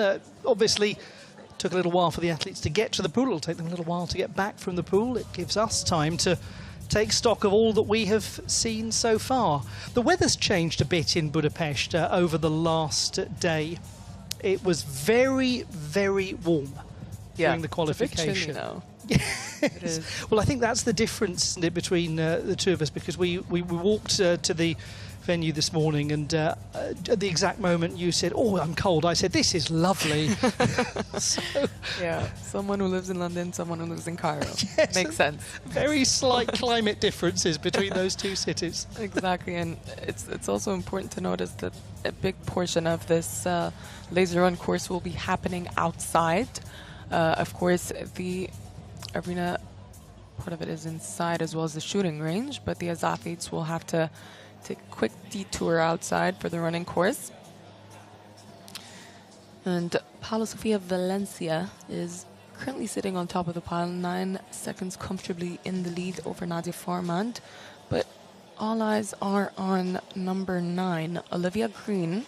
It's 34 seconds off of the lead. And just 5 seconds back is Jana Soloveva, and will be chasing her down for those top 9 spots. I mean, not much separating all these athletes from... Let's take a second to calculate this. Okay, so 9th place is Olivia Green, 34 seconds off of the lead. And then I'd say anyone down to Maria Nečik, maybe even put Florina Yurt into the mix, down to 15th. I mean, it's anyone's game. Let's not do any early predictions yet. These athletes will be making their way from the swimming pool right now. One of my favourite things in data analysis in sport is when you look at the numbers and then the conclusion is, no, really don't know. Yeah. Because it means that we've got a lot of drama to come. Yeah, I mean, that's what you want in sport. You want the drama, you want the action, you want these athletes to kind of fight for it, and they really have to work hard for a spot in the finals. So just for those of you who are new to watching this sport, the athletes are assigned a bib number that is based on the ranking. So that's a very easy way for us to all keep in mind as to who has come into the laser run in a very strong position. But those bib numbers, they can be rather deceiving, can't they? Because, my goodness, things change, and they change quickly. And so much changes at the range. Yeah. the range is where things are more variable. I mean, the running time is what you've been training on. You kind of expect that, and you know how that's going to go. But the shooting is that big part of laser run where you don't know what's going to happen, and it has a huge mental aspect to it that these athletes have sometimes found hard to control. What are some of the little tricks that you can build into your Breathing is number one. I mean, I think when the athletes head into the arena in just a moment's time, you'll see that some of them even like meditate. They close their eyes, they sit down, they really take time to stay grounded and kind of get themselves into that 0 point heading into the laser. And you don't want that adrenaline in the first shoot.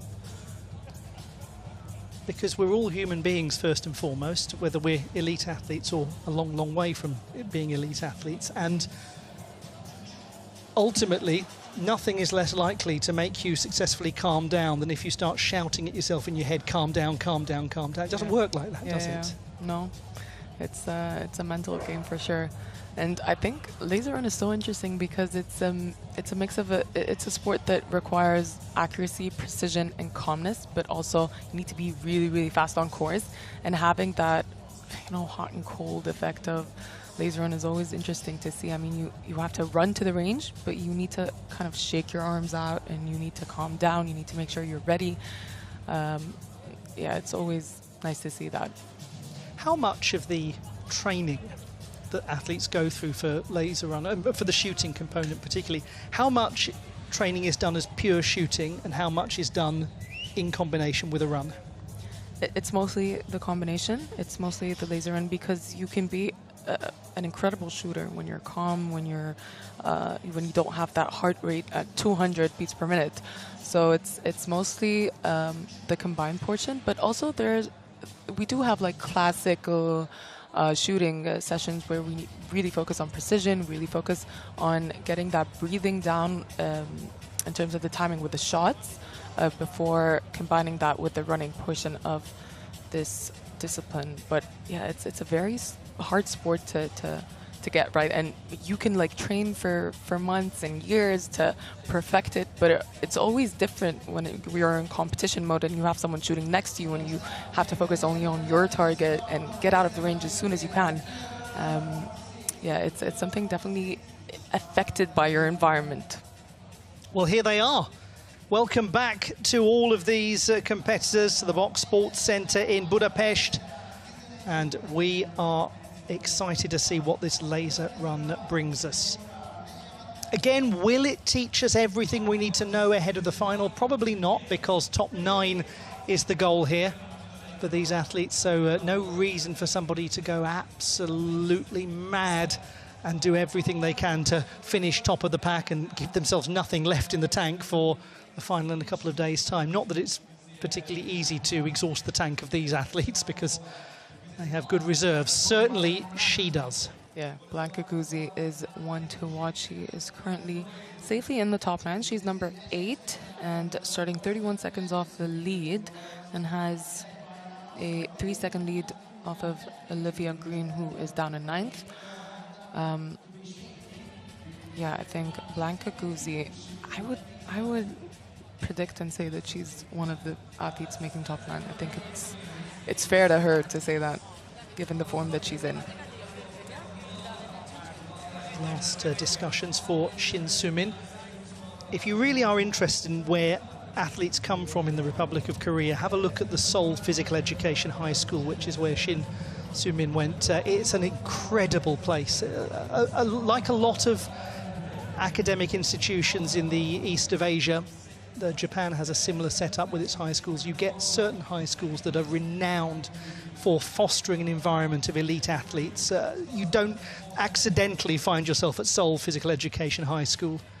Yeah, many supporting factors are needed for these athletes. They need, obviously they're all in school somehow or working, or they've been through the process of education, and sometimes when it's very strict, very rigid, these athletes don't have the room to train as much as they need to, and to have that support is obviously great. Krenza Bryson, you just said there up yes. on the screen, and She is a doctor now. She's been through medical school, which is insane to see her go through that and still compete well, not only competing well, but being on podiums time and time again. The amazing Dr. Carenza Bryson, who manages to juggle full-time medical study and indeed practicing medicine with being one of the top modern pentathletes in the world, as though it were just a mere bagatelle, the easiest of tasks. So here she is, current world ranking rather deceptive because she's only recently sort of seriously got back in after taking a little bit of time away, but made her debut at this level in 2017. She has a couple of world championship medals. And she is, as we know, an extremely accomplished fencer. Yeah, she did her job. Exactly. She did that today, you're right. And you can see obstacles where she drops off a bit. Laser run, she's a pretty solid laser runner, and that's what we want to see heading into this semi-final. And we said this before, the athletes in the top line are not going to push themselves as hard, conserving that energy for the finals. But the first 3 laps are going to be pretty solid runs. They are going to have to run to make room for themselves in case something goes wrong in the shooting range, in case something happens. So they're not going to be pressing the brakes here. They're still going to be pushing hard for the first 3 laps at least. And everything can transform, can't it, with one difficult visit to the range. We see it sometimes as we look at Blanka Guzzi, who is the world #1 ranked athlete. She moved to the city of Budapest not so long ago. She was actually born elsewhere in Kistokai, a village a couple of hours to the northwest, a very rural setting. She said that that rural setting has been a very important part of who she is, of fostering her sense of community. And what she has managed to do is foster a reputation as being one of the people that is toughest to beat, particularly because of her laser run exploits. Yeah, her laser run is just insane, and you guys will see that in a moment's time. Maybe not in full speed yet. This isn't finals. She just needs to make the top 9. There she is, Blanka Guzzi. And something particularly important to note about Blanka Guzzi, maybe the most important piece of information about her, is that I am told that her mother makes, you knew I was going to say this, makes exemplary jams and preserves. Yes, she makes amazing apricot jam. I had the privilege of trying out that myself, and it's a funny thing to add in, but yeah, it just shows where she comes from, and again, that sense of community that you were saying, and she's a homegrown athlete. Well, she's the one who's frankly had everyone else in a jam for the whole season. But yeah, she's had that big change, hasn't she, to come from a small village to then come to this great city. It's a friendly city, though, isn't it, Budapest? Yeah, it's one of my favorite European cities ever, very multicultural, and I just love this city. Maria Netchik up on the screen. We said one of the athletes to watch out for. She's currently in 13th position and not too far off of 9th place, just under 30 seconds there. Now, why would we be focusing on somebody who's 13th, you might well be asking? That's why, because of the laser run capacity of Maria Nedchik. As if those of you watching that could have been in any doubt as to why we were focusing on her. Her laser run was a million miles away from that in qualification, but that's one of those deceptive statistics we're talking about, where she didn't need to push it massively hard. Yeah, very true. Maria Netchik is definitely one to watch out for and could very well make this race very interesting. And she is lurking outside of those top 9 places at the moment. One would imagine that from a position of 13, she would be feeling a sense of a task that's well within her capacity. Yeah, I think Maria Netchik is used to the fact that she needs to chase people down.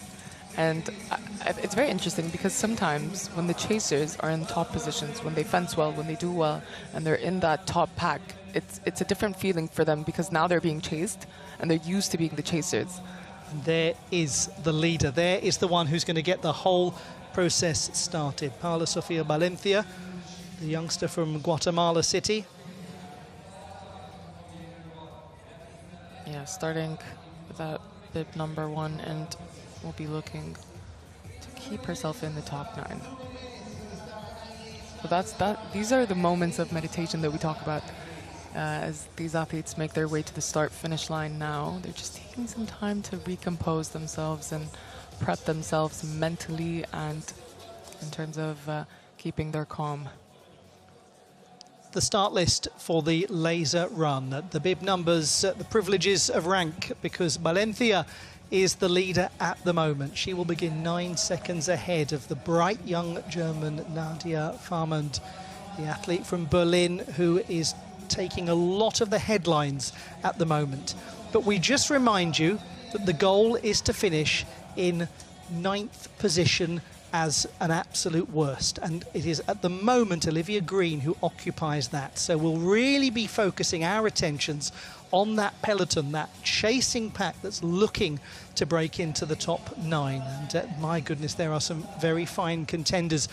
Maria Nedchik is certainly one that we will really be watching carefully, as will the Swiss athlete Florina Yurt be very much in the forefront of our minds, even though she's in the background at the moment because she's a good runner.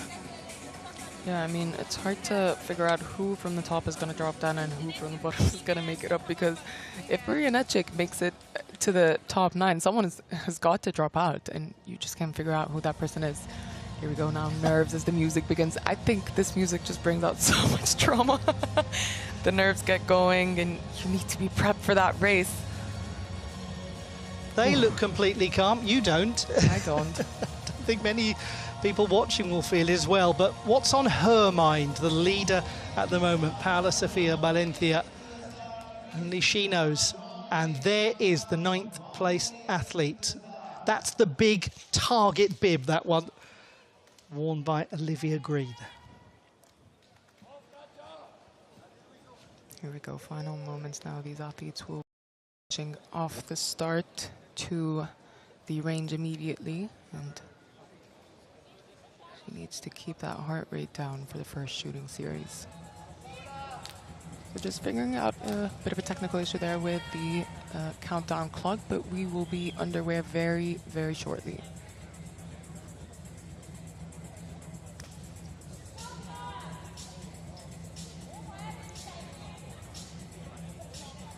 They all have their process. Some like to be kinetic, some like to move, some like to stop and look down and be still and utter a few words to themselves. What would yours be? What would you want right now, wherever you're watching from? What would be in the forefront of your mind? Oh, I think for me it would be a mix of moving, shaking off that adrenaline, but also keeping my breathing and my nerves in check.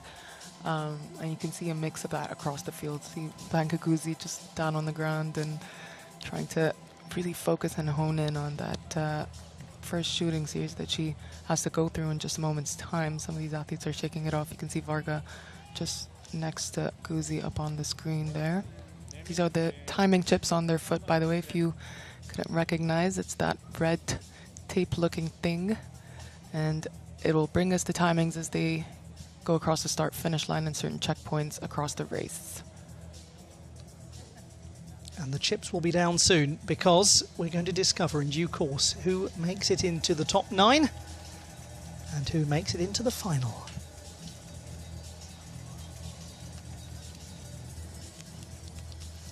Blanca Guzzi doing a little bit of a shooting simulation for herself there. Making sure the hands are steady and the mind is sharp and focused. Yes, we have a little delay in progress. These are the delays that to athletes can sometimes risk feeling like an hour and a half has gone past. I mean, they have a little bit more time to recover from the swim, but at the same time, it allows tension to build up. Just a moment to check their handicap times and seeing where they're going to start on the grid. Again, just as a reminder, Paula Sofia Valencia will kick things off in first place in 9 seconds ahead of Nadia Farmand. And looking back, it is the all-important number 9 bib, Olivia Green, at 34 seconds. And she's not a million miles away from 10th, 11th, 12th, down to 13th. Anyone in with a chance of a final position. Poor old Olivia Green. We've spoken so much about her and shown her so much in the build-up to this because of that 9th place focus. Well, we are about to begin. Cruz is checking out an artery in her leg, I think, her vein. I like how quirky she is. She's definitely a character in modern pentathlon and a contender always. Here we go then. A few quiet mouths of vamos to herself. Just as you said that. Paula Sofia Valencia. And it is go time, and she's done brilliantly. She has done so much good. Everyone's lined up behind her, and she'll know it, she'll feel it. She'll feel the breath of them, she'll feel the presence of them. She just has to stay in the top 9. The laser run begins. 5 visits to the range, 5 laps of 600 meters, starting things off. Paula Sofia Valencia of Guatemala. Here comes Nadia Farmand of Germany, who's had such an impressive competition so far. And then we see the athlete from Czechia, Lucia Hlavačková. And we've got Valencia already on the range and just finding the first shot difficult, but she's managed to get through that. Let's see what sort of time she produces as the peloton now starts to build up. Valencia still at the range, still not able to get that final shot away, as we now have Green who started. Valencia's taken almost 20 seconds at the range, and Farmand in contrast 12.36. Yeah, a time of around 10 seconds is where you want to land. And Hlavačková here is going to produce a similar time to Farmand. 15 seconds on the clock. Heredia is shooting well here, misses her 5th shot. Bryson as well, but it's 12 seconds for Heredia. Solid time. Bryson with 13. She's off. Guzi with a 10-second shoot. She is off and well into the top 8. So is that what you'd call a classic Guzi moment? And Solovyova doing very well, just over 10 seconds. And Solovyova 10th place coming into this. Yeah, she's now in 9th and moved up quite nicely. Kazali chasing her down as well is in 10th place. So that number 9 spot is wide open. You can see Olivia Green in the background there, still fighting for that. Nedchik, 10.02, 13th position coming into the laser run. We're going to watch her very, very carefully. We're also going to keep an eye on Yurt in 15th place. How's she doing? Oh, Piavet, 7.2 seconds. Fantastic. Yurt, 10.13. OK, we've got some movers and shakers as they're outdoors now in these cooler conditions compared to yesterday. Yeah, look at that. Kazali now in that 9th position. Kazali, Solovyova, and Green fighting for that 9th place as they actually look down to take on Varga. Exactly. Look at that. Varga's got to be aware of it. She's got to know they're behind her.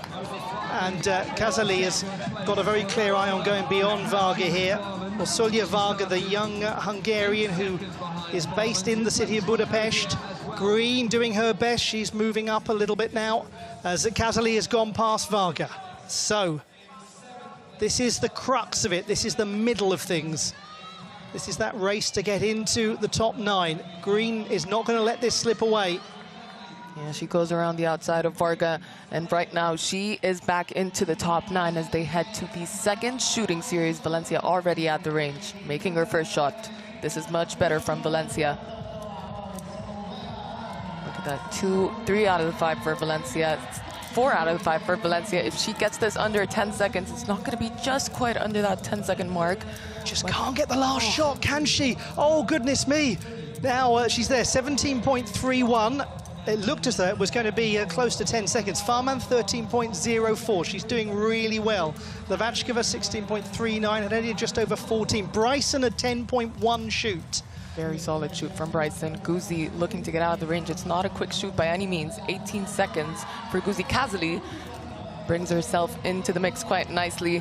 Yeah, that's going to help her hugely, isn't it? Already moving up quite a bit. Green is the athlete who is still in 9th place. So, in a way, everything's changed. In a way, nothing has changed. Yeah, Green now in 9th place, but Netchik in the range and about to kick off now. It's an 8-second shoot for Netchik. Can she catch that pack? Varga is the one who's drifting down. She's dropped by 5 places. We talked about who might be out of contention. Varga was sick coming into the laser run. Netchik is just moving up. What about Yurt here, who on the bottom left of your screen, we're just keeping an eye on her sort of time, 16.04. It's okay. It's not a hugely quick time at the range. She can run fast. Yeah, let's see where she lands. This is still very early days in this race. Kazali in 8th. Sorry, Kazali's in 7th, Tagarova in 8th, and Green still with that number 9 spot. And the 3 of them are doing really well to defend those positions for the time being. And just to remind those of you who are newer to watching modern pentathlon, the reason why we're focused on this middle here is because the top 9 go through to the final stage of the competition in a couple of days' time. Here we go back to the range. We are at the halfway mark of this race now. The leaders already heading into the shooting range now. And that pack has closed right up. You can see just under 100 meters separating top 9 athletes. Valencia still right up there. Eredia doing very well. Hovachkova likewise. Green is well positioned now. Now we've got top right of your screen, next visit to the range. Let's see what Valencia produces on this occasion. That's good from her. And Eredia, very strong. They'll be delighted with that, won't they, the 2 of them? Yeah, that's much better shooting from the both of them. Let's see how the rest fare. Bryson is looking good here. Hovachkova is out in 16 seconds. Guzzi is out in 11 seconds. Pharma and Bryson, they're all out. Now it's the battle for 9th place. Kazli's looking good. It's a 12-second shoot, and she is out safely into the top 9. Tagirova is not finding it easy. Green has done well. Tagirova 18.24 for Tagirova. Solovyova sub 10 seconds. Oh, goodness me, this is going to be a dramatic conclusion, isn't it? Yeah, Tagarova now in that 9th place, but being chased down. Nedchik's done well again, by the way, just to confirm that. Varga, unfortunately, not the hugely fast time at the range. Mezaros, 10.94. You never know. You never know. Yeah, 2 more shooting series to go, so still a lot can change. Farman, by the way, is just dropping down the leaderboard a little after being in 2nd place. Valencia is now 2nd. Eredia has gone up to 1st position. Kazali leading what you would call the peloton, the crux of this race at the moment.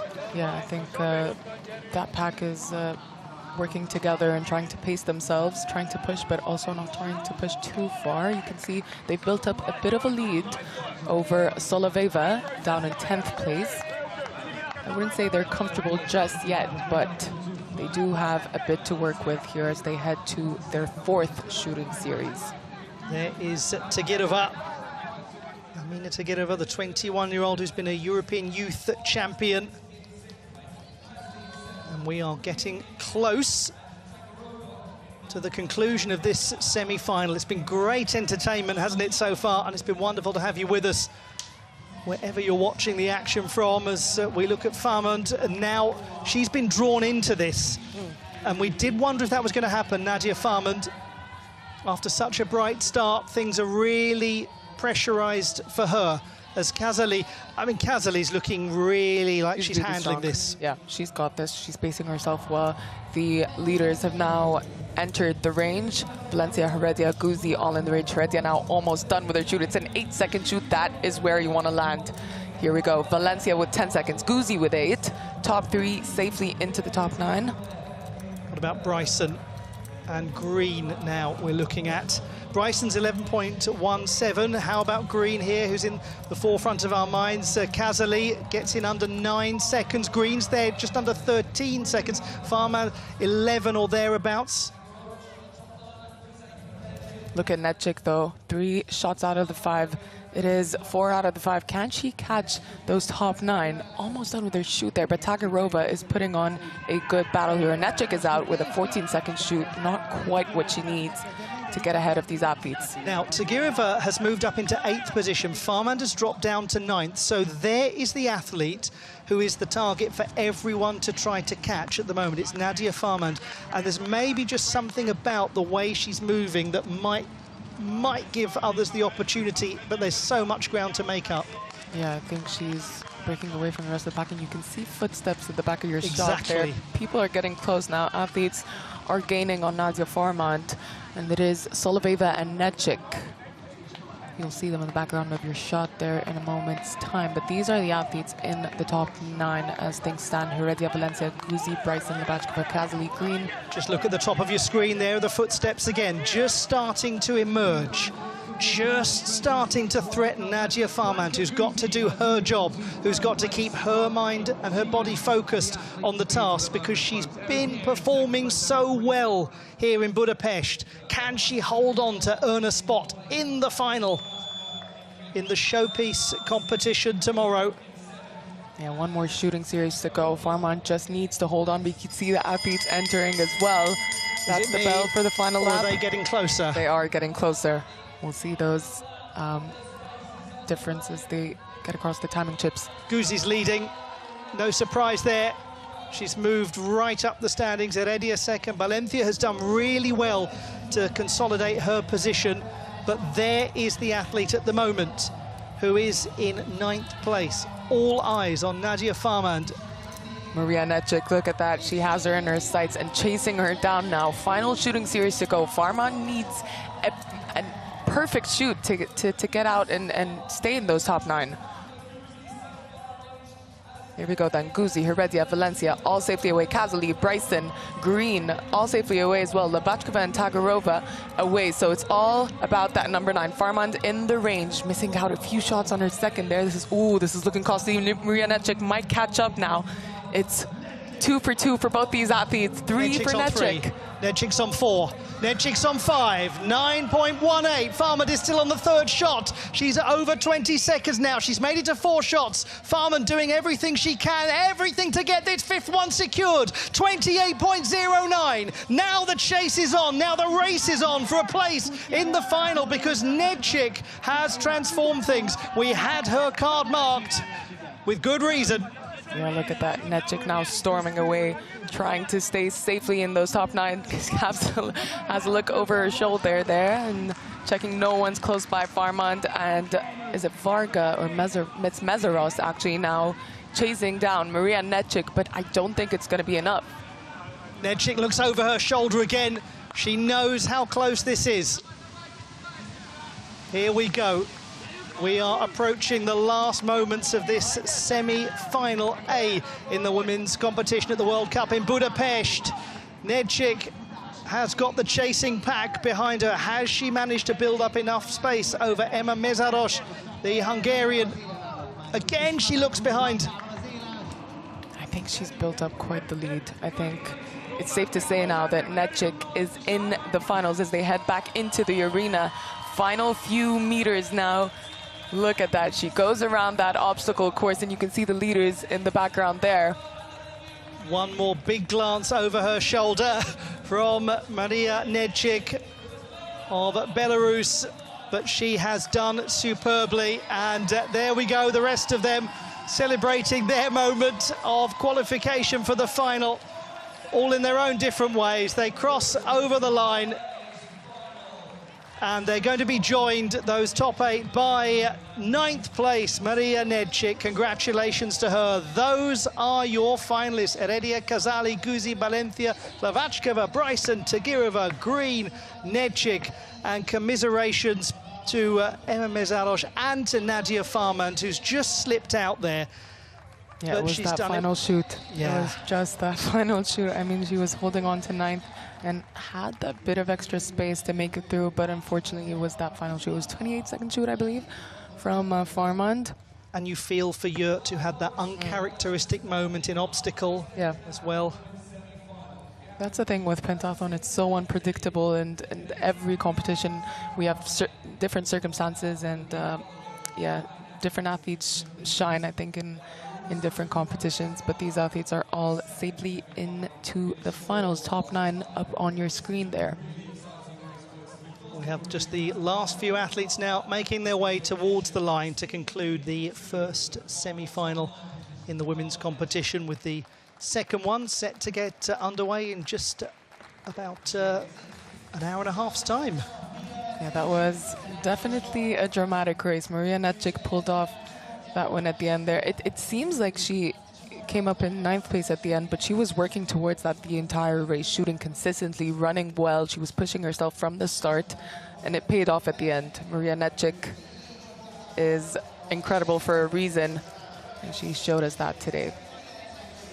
There we are, all from Netchik upwards have made it into the final. She started in 13th. We did say that she would probably feel that was within her grasp, and she certainly demonstrated it. Yeah, Maria Netchik earned her spot in the finals. As we check out the replays of this race, Paula Valencia was, I think her first couple of shots weren't what she would hope for, and it doesn't really make a big difference in the semis, but she needs to work on that heading into the finals, because every shooting series counts. Yes, you worried for her, didn't you, right at the start when there were a couple of issues getting that first, more than a couple, getting that first shot secured. But she did ease into the race as it went on. Yeah, it got better as the race went on, but it's something to think about for the finals for her, for sure. And didn't she do well? Yeah, handled Olivia the pressure. Green, definitely. I mean, she started down in 9th, and it's tough being in a position where you're being chased down. That's the lucky number 9. Everyone wants to get into the top 9, and Olivia Green did really well for herself to maintain that and even go one better. And yeah, she's safely through, and rightfully so.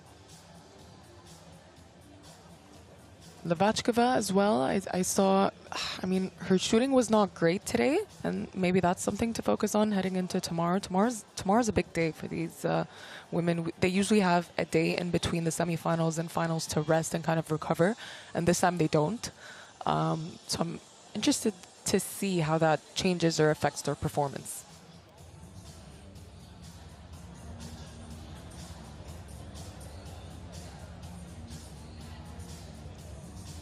Nadia Farmand dropping in those final stages of the race. We said at the beginning of the day, she is one to watch. I'm not quite sure what happened in the laser run. I mean, the shooting was not great, but it didn't seem like she was in her running form. She started this race out in 2nd place and finished it out of the top 9 positions in 11th. Guzi with that big smile on her face always. That's what we love to see. Top 9 athletes coming across the line all together, smiling, happy, cheering each other on. Isn't that a lovely advertisement for this sport and its community? I love the semifinals. Semifinals are just incredible because you can see people fighting for positions, and it's not just about medals, it's about progressing and getting through to the finals. And right now, getting to the finals is harder than it has ever been.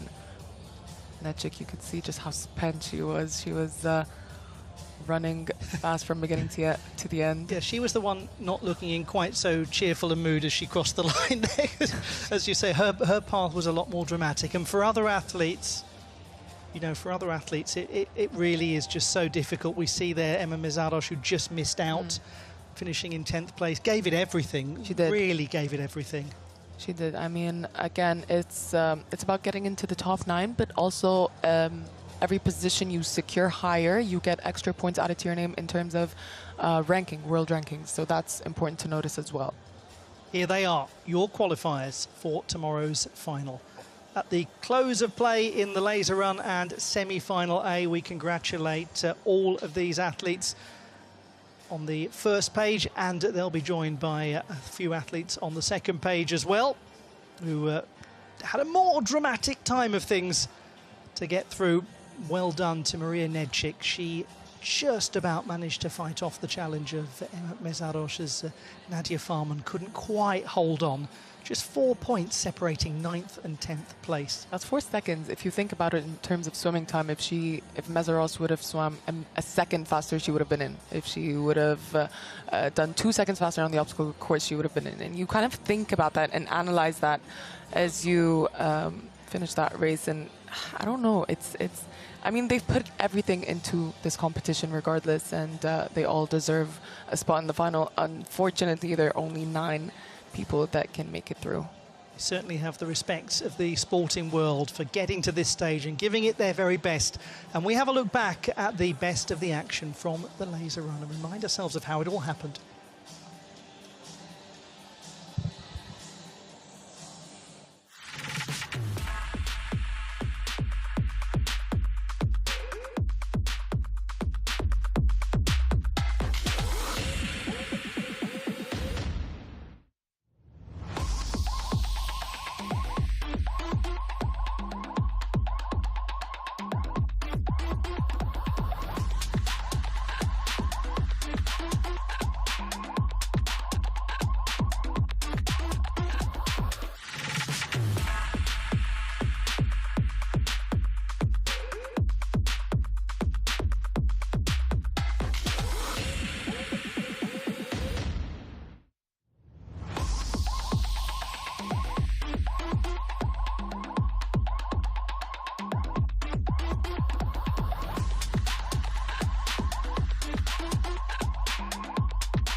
Flying through the air. Wow, that is unbelievable. Well, she did 3 moves once again. Makes it look easy. Unbelievable talent. He's got himself into the lead.